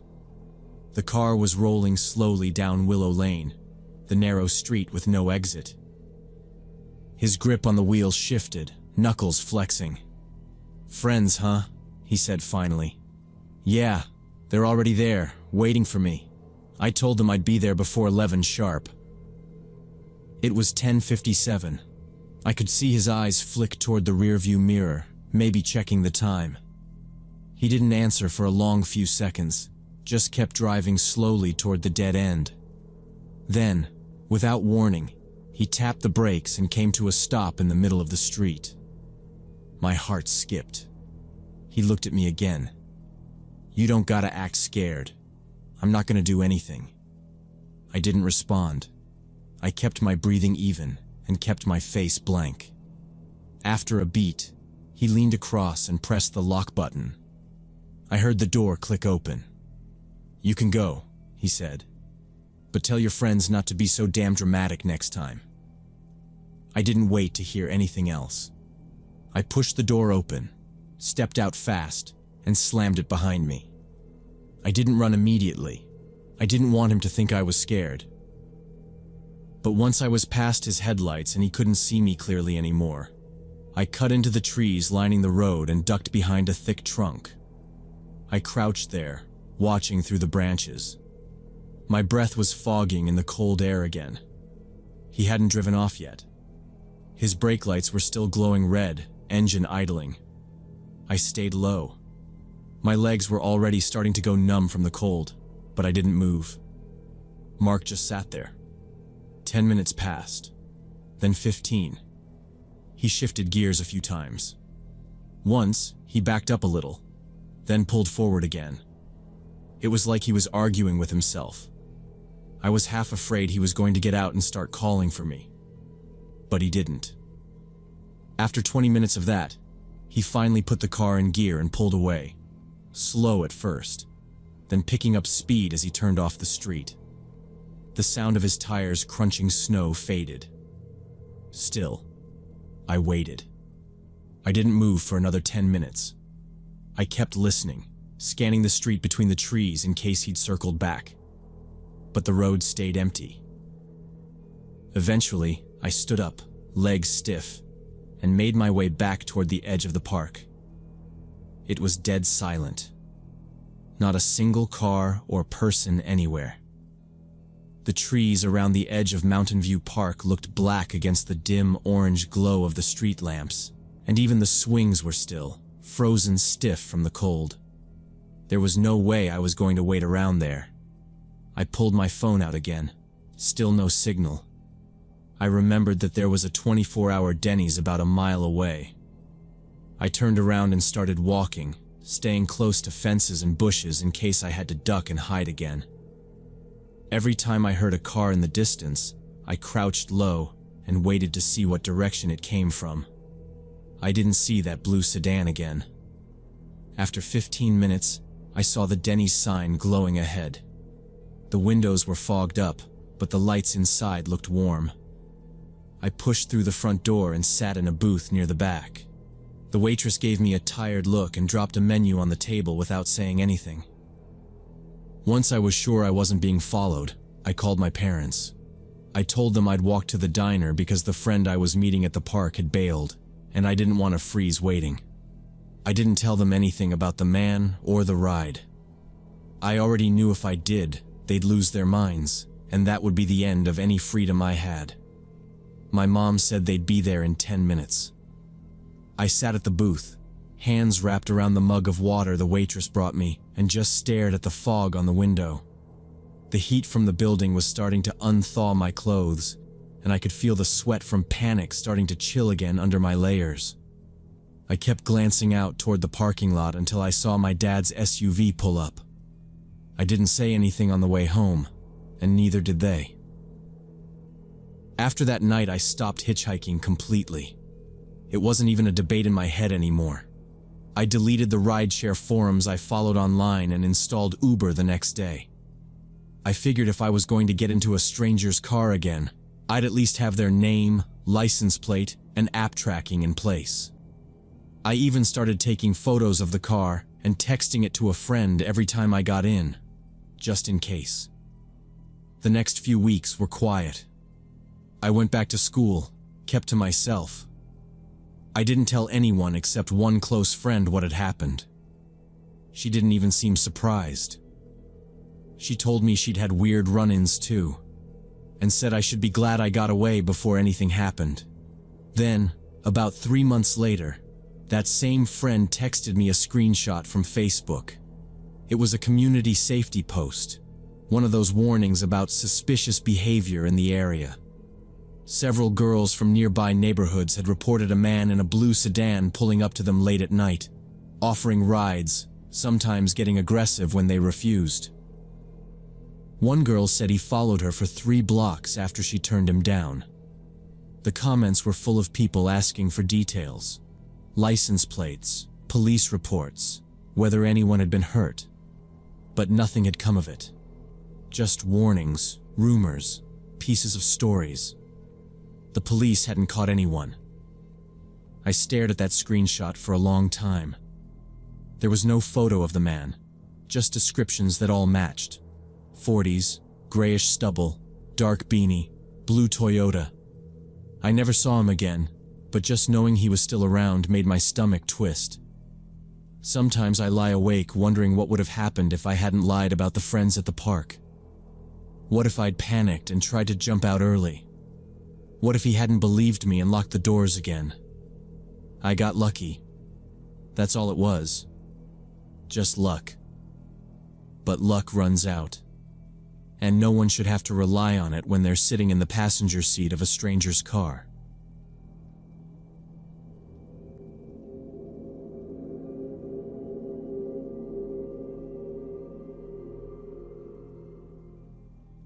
When I was 18, me and 4 classmates decided to camp overnight at Miller Woods, this forest park in the Portland suburbs.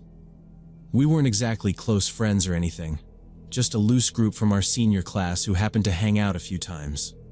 We'd spent most of spring talking about doing something cool before graduation, and someone tossed out the idea of camping out there. I didn't have gear of my own, but Devin had a big tent that could fit 3, and Megan brought an extra for herself, and this guy named Blake. I remember we stopped by a corner store to pick up snacks and cheap beer, and we made it out to the park by around 7 p.m. The trailhead was quiet and nearly empty except for one other car parked under a flickering street lamp. Nobody said anything about it, but I noticed it right away. Dirty blue sedan, all the windows fogged from the inside. We walked past it quickly, trying not to make eye contact. The hike to our spot wasn't long, maybe half a mile in. It was already getting darker under the trees by the time we reached the clearing. There was a fire pit made out of old stones, like people had camped here before. We didn't even question if we were allowed to be there overnight. Someone said they checked and it was probably fine. Nobody pushed further than that. By 10, we had the tents up, a small fire going, and music playing from someone's phone speaker. The beer helped loosen everybody up, but we were all still keeping our voices down without really meaning to. The forest had a way of muffling sound, like everything we said bounced back toward us too quickly. I remember thinking how still everything felt. No wind, no distant cars, barely even insects. It was just flat silence around us. By 1:30, the fire was dying and people were crawling into their tents. I stayed out a little longer, poking at the embers with a stick, mostly just trying to sober up a bit before lying down. Devin was already snoring inside his tent. Megan and Blake were whispering in theirs. Then I heard a crack, like a thick branch snapping, and I froze. It wasn't far off, maybe 20 feet. Then another snap. And another. It didn't sound like animals. It was too slow, deliberate. I turned off the speaker and stood up.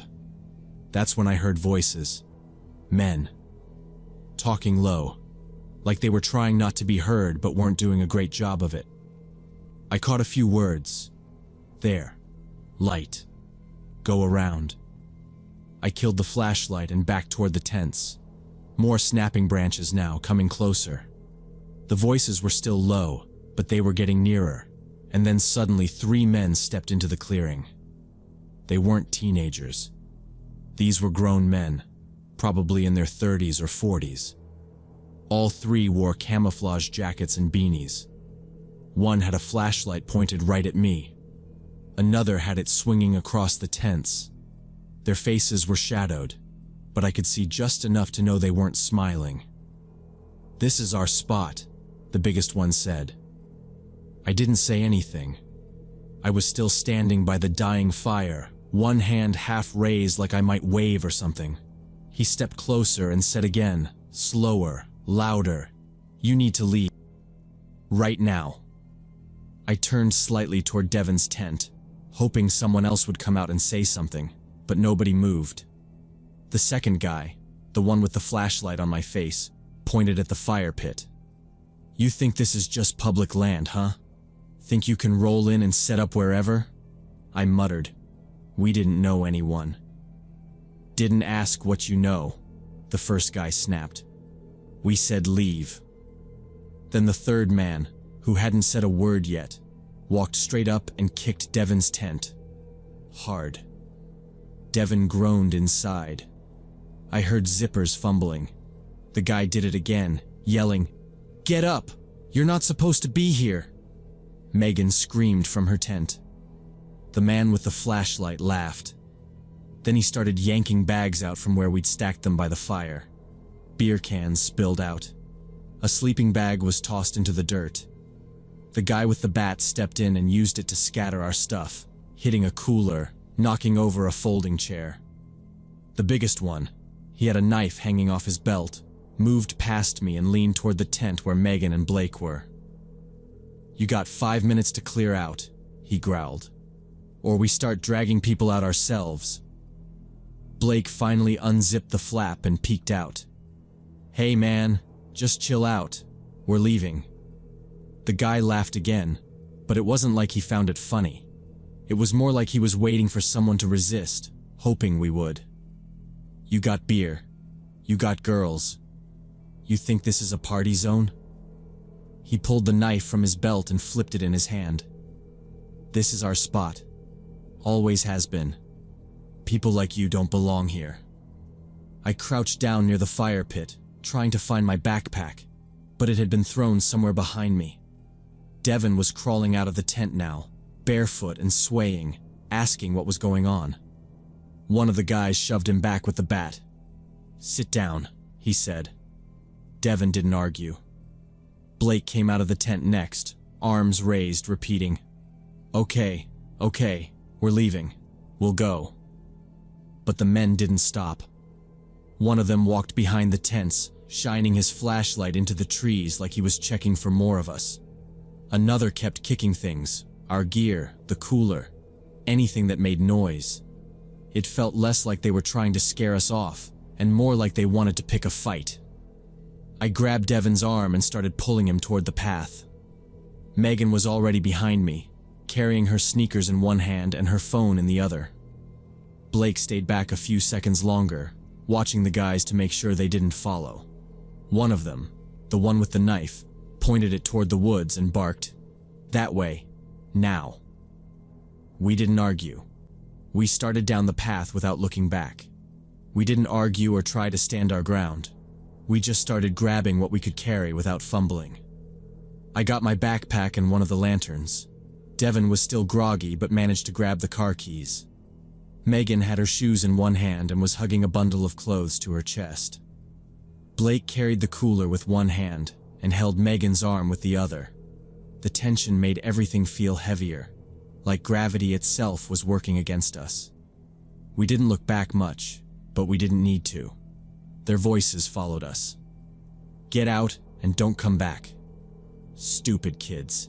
Next time we won't be so nice."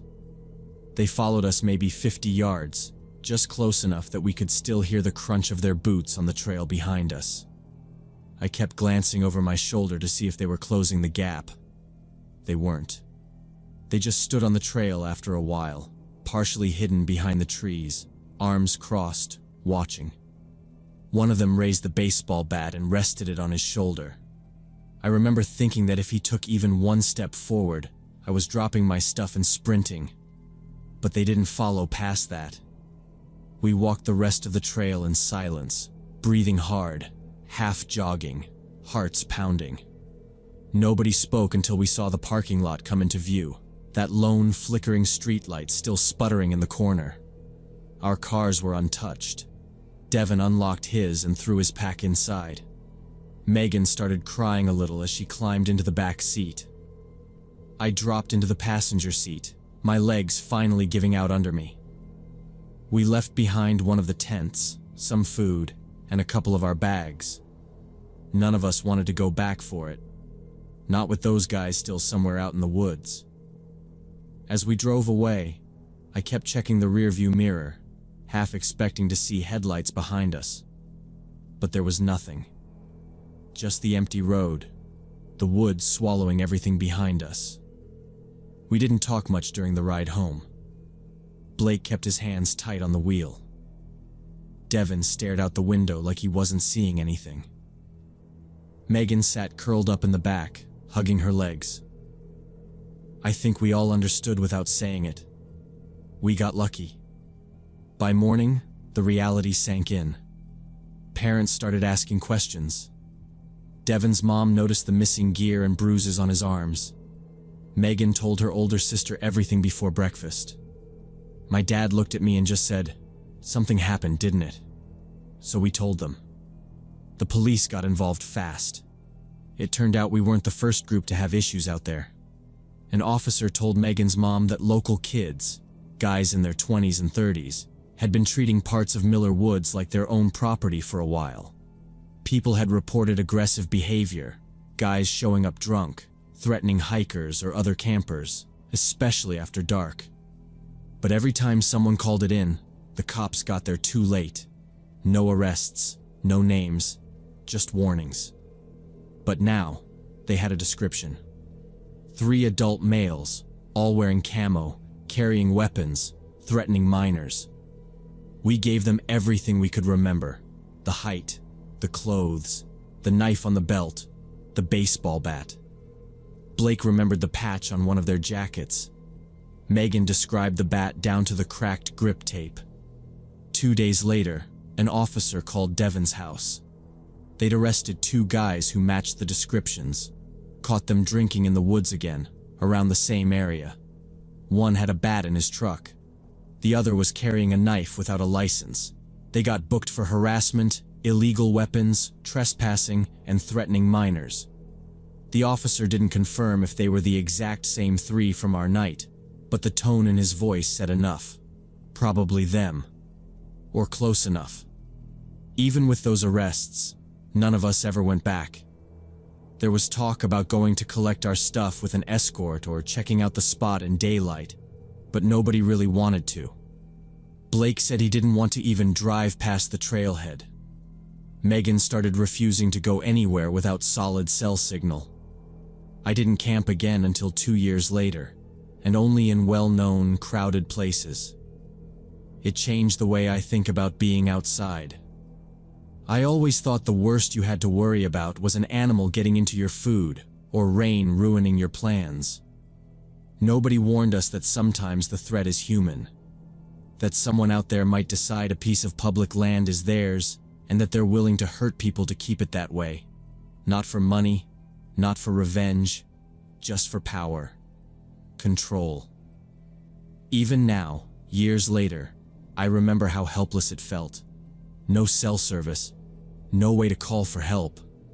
Just trees and dark and a long walk back to the car with 3 strangers who could have done whatever they wanted.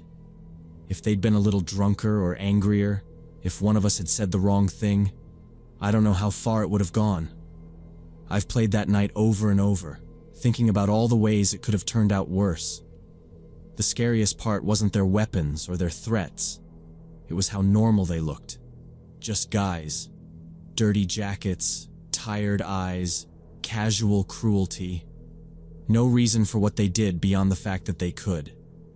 They didn't want our stuff. They didn't want money. They just wanted to remind us that we were smaller, and that out there, in their woods, we didn't matter. Sometimes people talk about monsters in the woods like they mean bears or wolves. But the real monsters are just people who've decided nobody's going to stop them. People who think mine is a good enough reason to threaten strangers in the dark. And out there, in the middle of nowhere, they might be right.